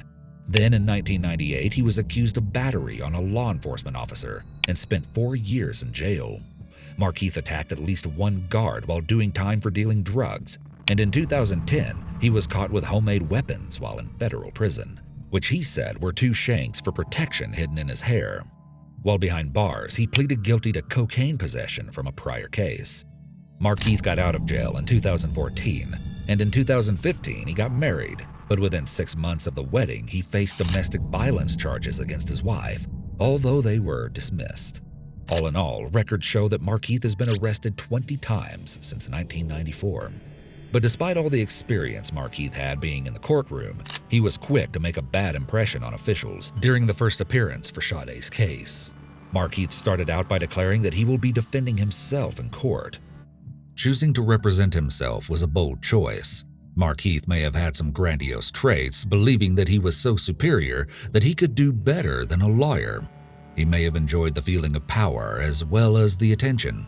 On the other hand, it's also possible that Markeith had such a mistrust in authority that he felt he couldn't rely on a lawyer to be on his side. It's clear that nobody really thinks this is a good idea. But as the conversation goes on, Markeith gets fed up and starts interrupting, cursing at the judge repeatedly, as you can see in this clip. Okay, so here's what I'm going to go ahead and do. Well, first of all, I got questions to ask. You're here for first appearances on a warrant, sir. Y'all making up like I just went in there and shot this girl, endangering my family. Okay, a judge is a... What if other people want to do something back? Y'all portray this to the news people like I just went in there and shot this girl when there was other guns found on the scene. And all kinds of guns were pulled on me first, but y'all acting like I just went in there and shot her. Her little brother got dropped off while me and her was standing there talking. So there's all kind of other shit that happened before y'all just put on the news. Oh, I just went there and shot this girl, got my family at danger. So no, I wasn't coming in right Thanks then. for requesting, Mr. Markeith goes on an angry rant about the fact that others were arrested in connection to his search, which he feels was unfair because he says he was doing everything himself. I'm not finished talking because y'all been making up shit the whole time. And then y'all make up stuff on my family, lock them up. It appears that it's important to Markeith to make it clear that no one helped him while he was on the run. This may have been an egotistical motivation as he wanted to take all the credit, that he did everything by himself. Alternatively, he may have wanted to protect his family or friends from getting in further trouble. While psychopaths are unable to form emotional connections to others, sociopaths may form some meaningful relationships. All right, here's what I'm going to go ahead. I didn't receive nothing from nobody. I was out there by myself. How in the hell anybody helped me doing anything? I went to Walmart myself to buy food. Wasn't nobody doing nothing for me. Now, the three people in question here are actually Markeith's former manager at a place called Texas Fried Chicken, who was alleged to have given Markeith food, Markeith's niece, who was believed to have picked up money for him, and one of Markeith's ex-girlfriends named Jamise, who was thought to have collected rent money from a woman at Markeith's apartment and planned to pass it on to him.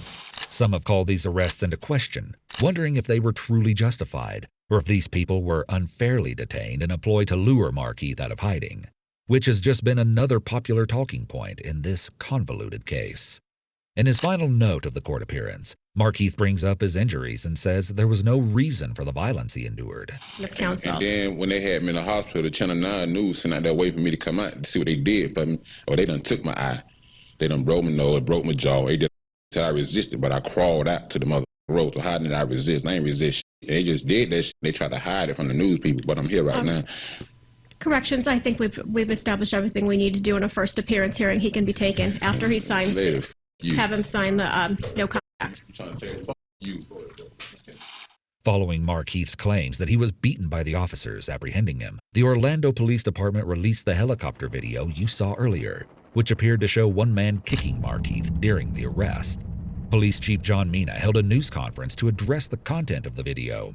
He says that officers were concerned that Markeith could have been hiding something within his body armor because of the way he was struggling as he crawled on the ground. Furthermore, Mina asserted that Markeith didn't comply when he was told to put his hands behind his back, which was one of the reasons force was used. It is reported that the officers kicked and punched Lloyd in the face and struck him numerous times with the muzzles of their rifles, causing cuts to his face and back and a fractured eye socket, which required surgery. Markeith ended up losing that eye as a result of the injuries. The state attorney's office determined that these actions met the definition of deadly force, or force which was likely to cause death or great bodily harm.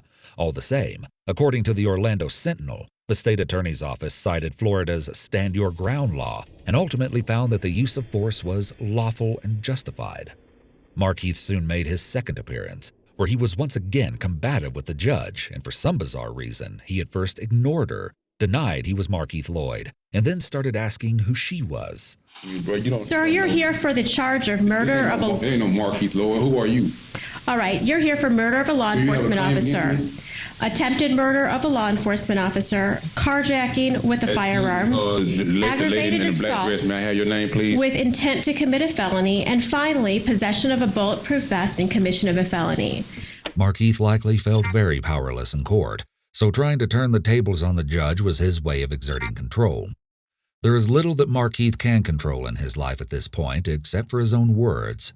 Interrupting the judge or refusing to answer her questions was his attempt to take charge of the situation. Mr. Lloyd, do you want the services of the public defender? I'll ask you again. Mr. Lloyd, would you like a public defender appointed to represent you? You have a claim against him, may I ask who your name is, ma'am? All right, I'm finding he didn't fill out any paperwork corrections. It's For the my record, understanding please. he didn't want to, so I'll go ahead and find Could that you he's state waived your his name? appearance for the today. record, please, ma'am. His first appearance is over. Good luck to you, Mr. Lloyd. That conversation was certainly less than friendly, and unsurprisingly, a third court appearance didn't go much smoother. Markeith wore a bandage around his head and left eye, and he cursed at the judge again, saying, "I'm here for what? Resisting arrest? And this is what happened to me. F you." Nonetheless, a judge eventually ruled that Markeith was competent to represent himself. Fast forward to February, and Markeith is formally indicted on charges related to Sade and Deborah's deaths.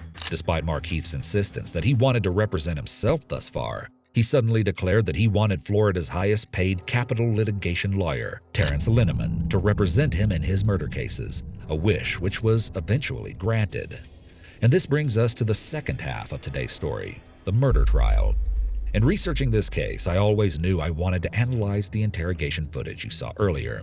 But the deeper I dug into this trial, the crazier things got, and I realized that the information revealed in court might just be the most intriguing part of the entire case.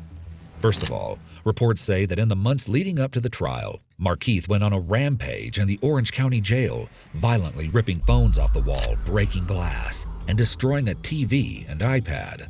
Authorities say they couldn't get close enough to even use pepper spray. He apparently shouted about how he was the Son of God while causing thousands of dollars in damage to the facility.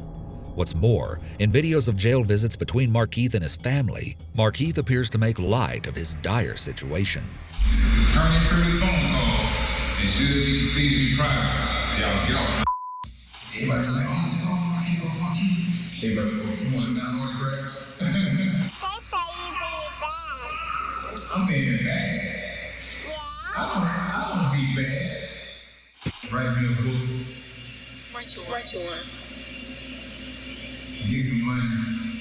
Everybody trying to get paid off my name. Let me use my own name. You nationwide. Everybody know you. Worldwide. Everybody know you. I'm worldwide now. I've been nationwide. After she would have hit me. You would hear her. So you already know, food. I was in the woods. I was everywhere. I was sleeping out on the bus stops. What? Yep. I was doing everything right to stay out there. I was working my ass off and doing right. He said he was doing everything right, doing right, and everything went wrong. This is crazy.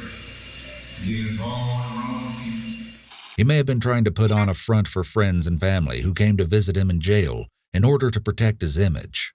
He also seems to make fun of Sade. She was texting me stuff like,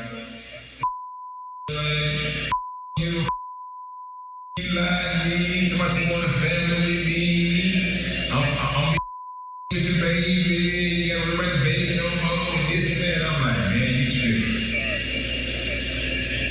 So she the one was tripping, not me. Cause I'll leave them as going on by my business. Finally, in late 2019, the trial concerning the Sade Dixon case began. During his testimony, Markeith revealed details about his short-lived but turbulent relationship with the young woman, and his words are extremely telling. After getting out of prison, Markeith was working 4 jobs, and he went from being homeless to being able to rent a place of his own. Soon, he was excited to include Sade in his new life, but he says when they started talking, he asked her, "What else you got to offer? What's your credit score?" You see, Markeith had some very strict guidelines of what he wanted his partner to be like. The first time he picked Sade up to hang out in person after chatting online, He had some distinct opinions on her clothing choice. When I first picked up, she came out and she had on some shorts, booty shorts. So I was gonna say something, but I didn't say anything. A queen don't dress like that. You're exposing yourself to the world. We can see already that Markeith has a tendency to think he knows what's best for his romantic partners. Nonetheless, the relationship was budding, and Markeith says when they were about to have intercourse, she told him not to use protection. From that point, their relationship progressed quickly, and they started to move in together. Markeith goes on to say that Shade wanted to study to become a real estate agent, and then later on an OBGYN. He started taking her to school during the days and working his delivery job at nights. But he claimed Shade started to think he was messing around with other women while she was in class. Therefore, Markeith started sleeping in the car in the parking lot when Shade was in class. Just from these anecdotes alone, it is clear to see that their relationship was toxic and built on a very shaky foundation from the very start. Markeith says they soon found out that Shade was pregnant, and they even went live on Facebook to show friends their sonogram appointment. But then Markeith calls attention to something really interesting.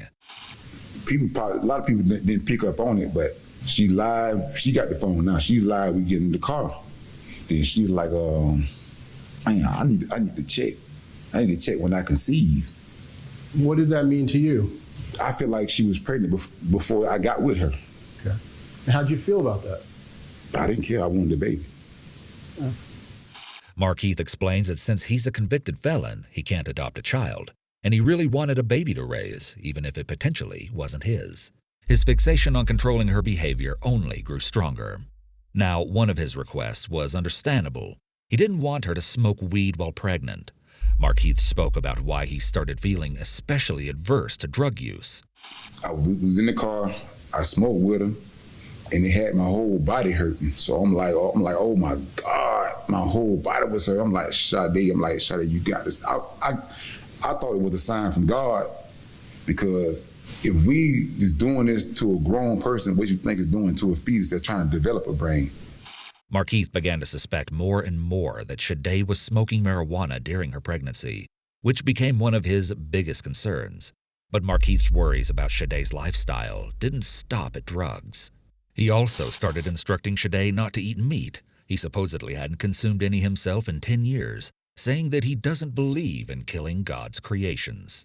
I don't eat meat. I don't believe in death, so I don't believe in killing God's creation. So I feel like God made animals just like he make us. We all the same flesh and blood, so I don't eat flesh and blood. Markeith even says he received signs from God that he shouldn't eat meat. And this next clip shows the unorthodox way this happened. I was in prison in Colorado. I was inside a mountain. And so I came out one day. I looked. I just see so much life. I see so much green, the trees, the earth. And then it hit me. I'm like, damn. So I felt like God was sending me the sign, like, this what it is. It's unclear if Markeith is describing a hallucination in which he was inside a mountain, or whether he is attempting to describe a real situation he experienced. Hallucinations can be caused by a mental health disorder, but they can also occur as a result of drug use. So it hit me. When nature is alive, it's green. The grass in the trees. When nature is dead, it's brown. And they say you are what you eat, so you really are what you eat. So if you take in death, death go follow. And when you start eating how God created you to eat, your feces is going to come out green.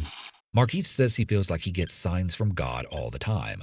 Markeith's unique moral system also presented itself in more questionable ways.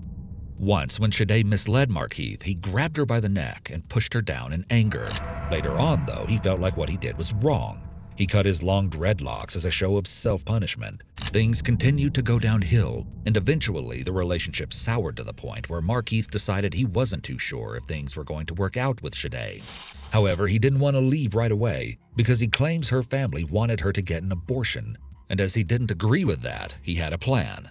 He would wait until she was 6 months pregnant to leave her so that she wouldn't be able to terminate the pregnancy. Interestingly, Shade's mother denied the claim that she had suggested an abortion to her daughter, and Markeith even admitted on cross-examination that he had only heard this secondhand from Shade. Markeith really kept harping on how much he had wanted this child. In fact, Markeith didn't just have a rough idea of what he was going to do to keep the baby. He had a whole plan laid out. Markeith explained that he cheated on Shade with one of his ex-girlfriends once. And, long story short, Markeith planned to raise Shade's child with this ex-girlfriend as a plan B. One day, she went somewhere. By this time, she just lied. She was lied about so much stuff, so I didn't trust her. So she went somewhere, so I called Janice. So she was like, where your girl at? I said, I don't know. She probably with somebody. I don't know.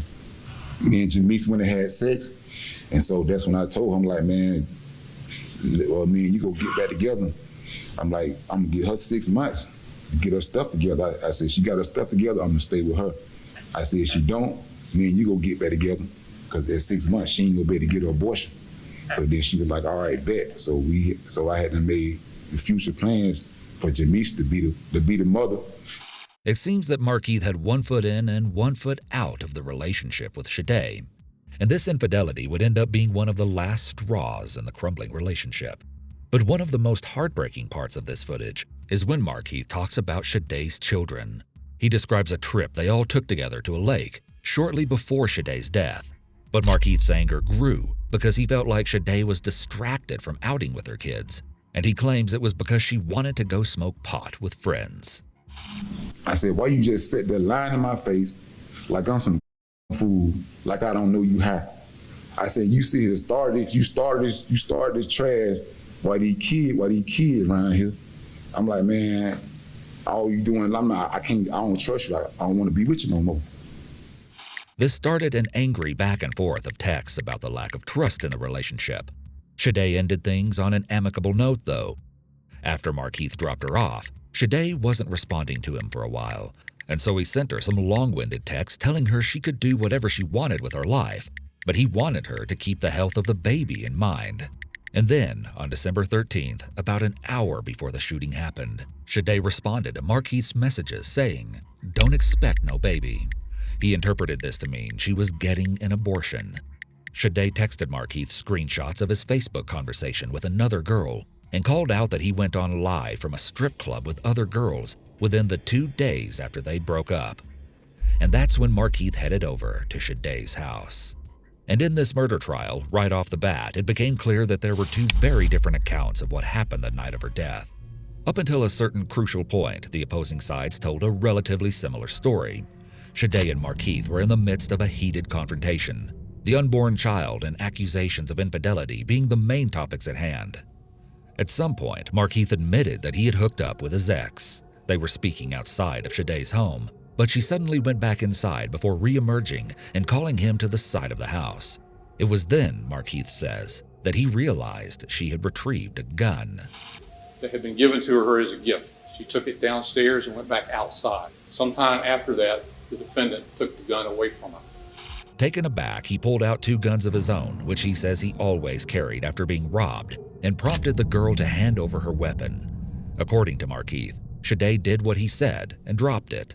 But instead of dropping it carefully off to the side as he claims he instructed, he alleges she didn't listen and instead extended her arm out front to drop the gun, which caused him to panic, and he squeezed his trigger.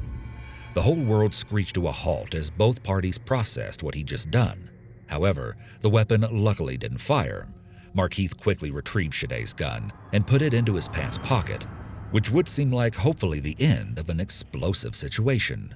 But then Shade's brother, Ronald Stewart, came outside to see what was going on. He had heard the commotion and wanted to defuse the dramatic and increasingly dangerous confrontation.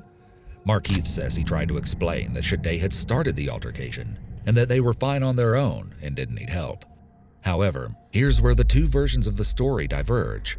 Markeith's lawyer said that Shade taunted Markeith by saying that Ronald could beat him up. My brother can whip your ass. Within a few minutes of that statement, her brother attacked Markeith Lloyd. Markeith claims he turned his body to show Ronald that he had taken Shade's gun and tucked it in his back pocket. But he alleges that Ronald took the opportunity to attack, and a scuffle ensued, as demonstrated in this clip. Okay, you got the gun cuffed, okay? And where is this hand? I'm turning like this. Oh, you're turning like this? And then show me what he does. Not me, him touching. Markeith says at some point Shade's gun fell out of his pants where he had stashed it, and that he was scared for his life and afraid that Shade had picked it up and rearmed herself while he fought Ronald. And so Markeith went into what he calls warrior mode and just started shooting over and over again, hitting Ronald in the chest and both thighs in the process. The prosecution, however, instead asserts that when Ronald came outside, he simply told the fighting pair to break it up and talk another day before he and Shade turned to go back inside and walked onto the porch. However, they say the door was locked and allege that Markeith did the following. The defendant, who had moved to the end of the driveway, then came up and stood just off of the concrete walkway in the yard. He reached into his hand warmer part of his jacket, pulled out a Smith & Wesson .40 caliber semi-automatic pistol that he had brought with him. He said, "Nah, she ain't going away. She's not going with you." She cocked the gun, he pointed it, and he fired. The prosecution says the first round hit Ronald in the abdomen, causing him to fall down onto the porch. They say Markeith approached the porch, firing, hitting Shade several times before she fell as well. Ronald Stewart was laying on his back. He walked over, stood over Ronald, shot him a couple more times, left, and just walked out to his car. Ronald himself testified in court that Markeith was standing a little ways away from him and pulled out the gun unprovoked while Shade was banging on the door trying to get inside. He did his motion to, I guess, put the bullet in the chamber. Before he did that, I was like, "It's not that serious, bro." And I had my hands up like this. I heard a bang, and next thing I know, I didn't have control over my body. He then says Markeith stepped over him and kept shooting Shade before turning his attention back to Ronald and shooting some more. In a crucial query, Assistant State Attorney Rick Ridgway asked Markeith how a bullet fragment struck the concrete under Stewart if he wasn't standing over him and shooting downward. Markeith couldn't explain this. Markeith then started towards his car, but when Shade's mother and other brother opened the door to see what was going on, he fired additional shots towards them. The prosecution highlighted this moment as follows in their opening statement.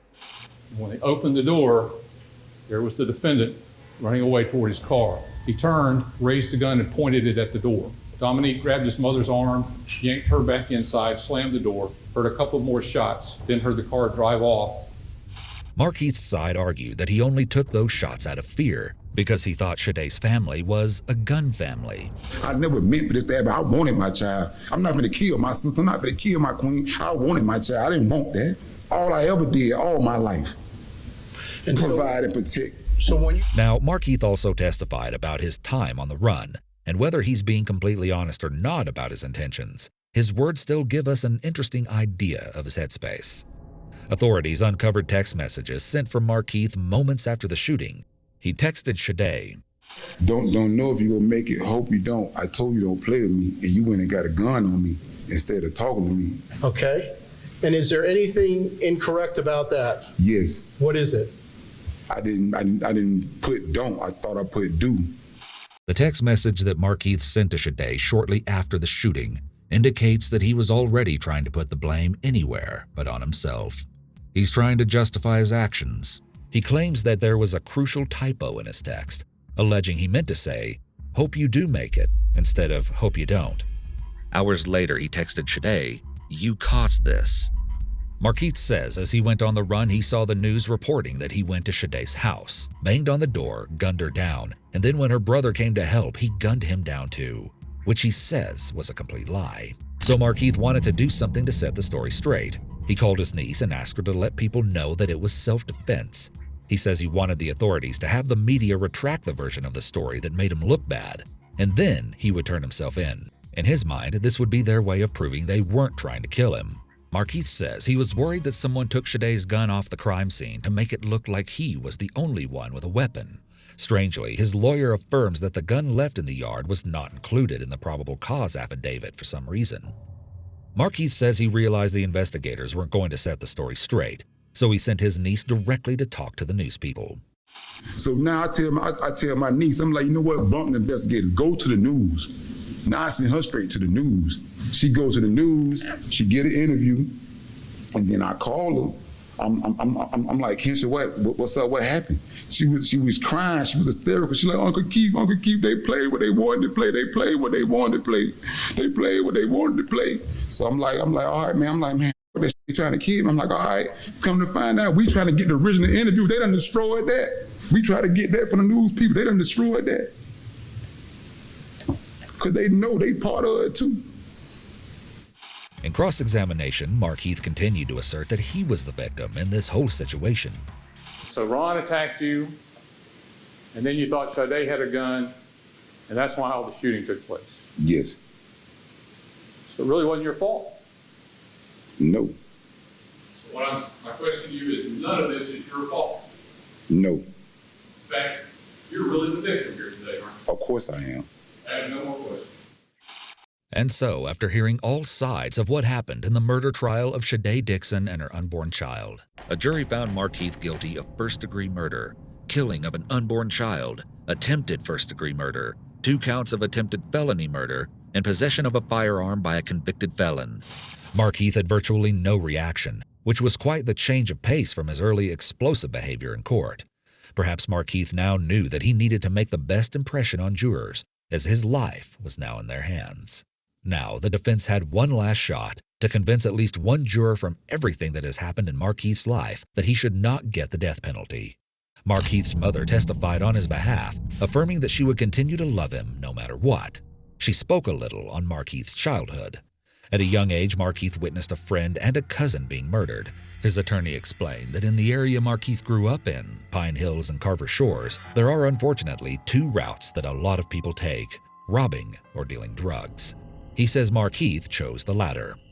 Markeith's mother detailed the turbulent home life that Markeith was born into.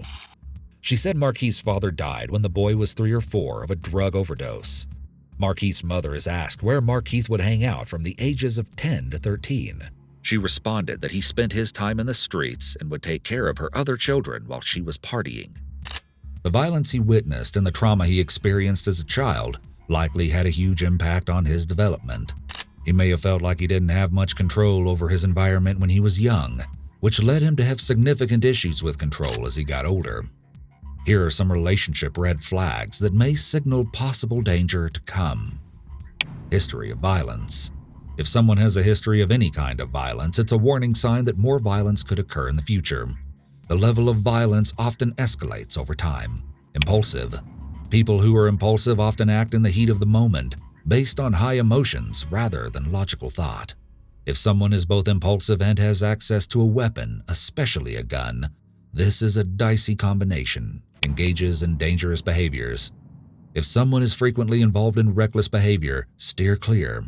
For example, if you're in a car with a partner who is speeding excessively, but they refuse to slow down when you ask them to, this is a red flag. They're showing a careless disregard for your safety.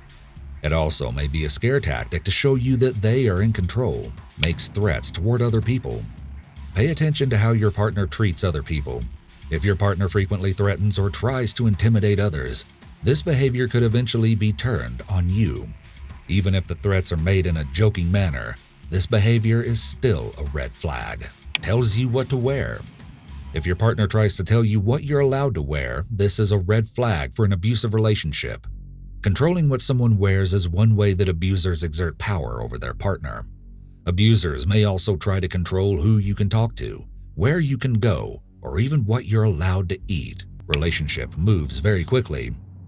Abusive relationships often go from 0 to 100, with couples becoming very serious very fast, possibly moving in together or getting married in a short amount of time.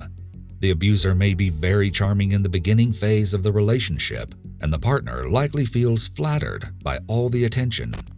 Now, this next part I found really shocking. Apparently, Markeith got kidnapped once when he was about 17, leading to some pretty severe injuries. The beating Markeith received in this instance reportedly lasted 4 hours, which is reported to have contributed to his PTSD and paranoia. Markeith's mother also spoke on him going to a mental institute at age 9. She says he was almost killed in prison when someone stabbed him with an ice pick close to the heart, which added to his paranoia about people coming after him. One of Markeith's sisters also spoke up to say that Markeith often acted as a protector in their formative years when the children's mother was absent, that he would steal food and belongings for the other kids on the nights they had to go hungry, and pay the lights and water bills to get them reconnected. 2 doctors testified during the trial, The first diagnosed Markeith with grandiose and paranoid delusions, which he said was important because this can precipitate violence. So he gets targeted and arrested more often than others, and he used to run the entire city of Orlando, and real quickly I'm thinking, these are odd or unusual thoughts. A clinical psychologist also took the stand to say that Markeith suffers from PTSD, possibly resulting from childhood beatings at the hands of his mother, or the robberies he was the victim of during his time as a delivery man. Markeith testified that one co-worker got murdered working this same delivery job. Those were the main points that were presented in a bid to make the jurors sympathetic to Markeith and spare his life. And then finally, it was time for them to decide. Should Markeith spend his life in prison or be sentenced to death as punishment for the lives he took? The judge advised everyone that there would be no outburst when the verdict is read. In this tense clip, everyone holds their breath as the big moment takes place. We, the jury, unanimously find that the aggravating factors are sufficient to warrant a possible sentence of death. No. Dated this 23rd day of October, year 2019, in Orange County, Florida, signed by the foreperson. Nearly 2 years after the start of his first trial, Markeith Lloyd went to trial for the death of Deborah Clayton. Markeith's trial officially began in October 2021. Following the opening statements, Markeith made a shocking claim, shouting that he had attempted to turn himself in twice before Walmart, where Deborah was shot and killed. No evidence was presented to prove this claim. One of the main points of debate during the trial was who exactly fired the first shot, Markeith or Deborah. The defense claimed that Markeith saw a gun in his face as he left the store and thought he was going to be shot, so he ran. He says he didn't know the gun belonged to a police officer at the time. He also claimed that he was not holding a gun at the time when Deborah fired at him, and that he only pulled his gun out and returned fire after he heard a shot, claiming that he was defending his own life. However, it was made clear that even after an investigation, it was unknown beyond a reasonable doubt who actually fired first. During closing statements, Markeith made sure his feelings were heard as he shouted, "They're lying." Yet on November 3rd, he was found guilty of the first-degree murder of Lieutenant Deborah Clayton. After his conviction, prosecutors then filed to seek the death penalty. Keeping in mind that Markeith had already avoided the death penalty previously, the prosecution argued that since Markeith already had a life sentence without the possibility of parole, that another life sentence would just, quote, be another piece of paper in Mr. Lloyd's file, and that it was no punishment at all.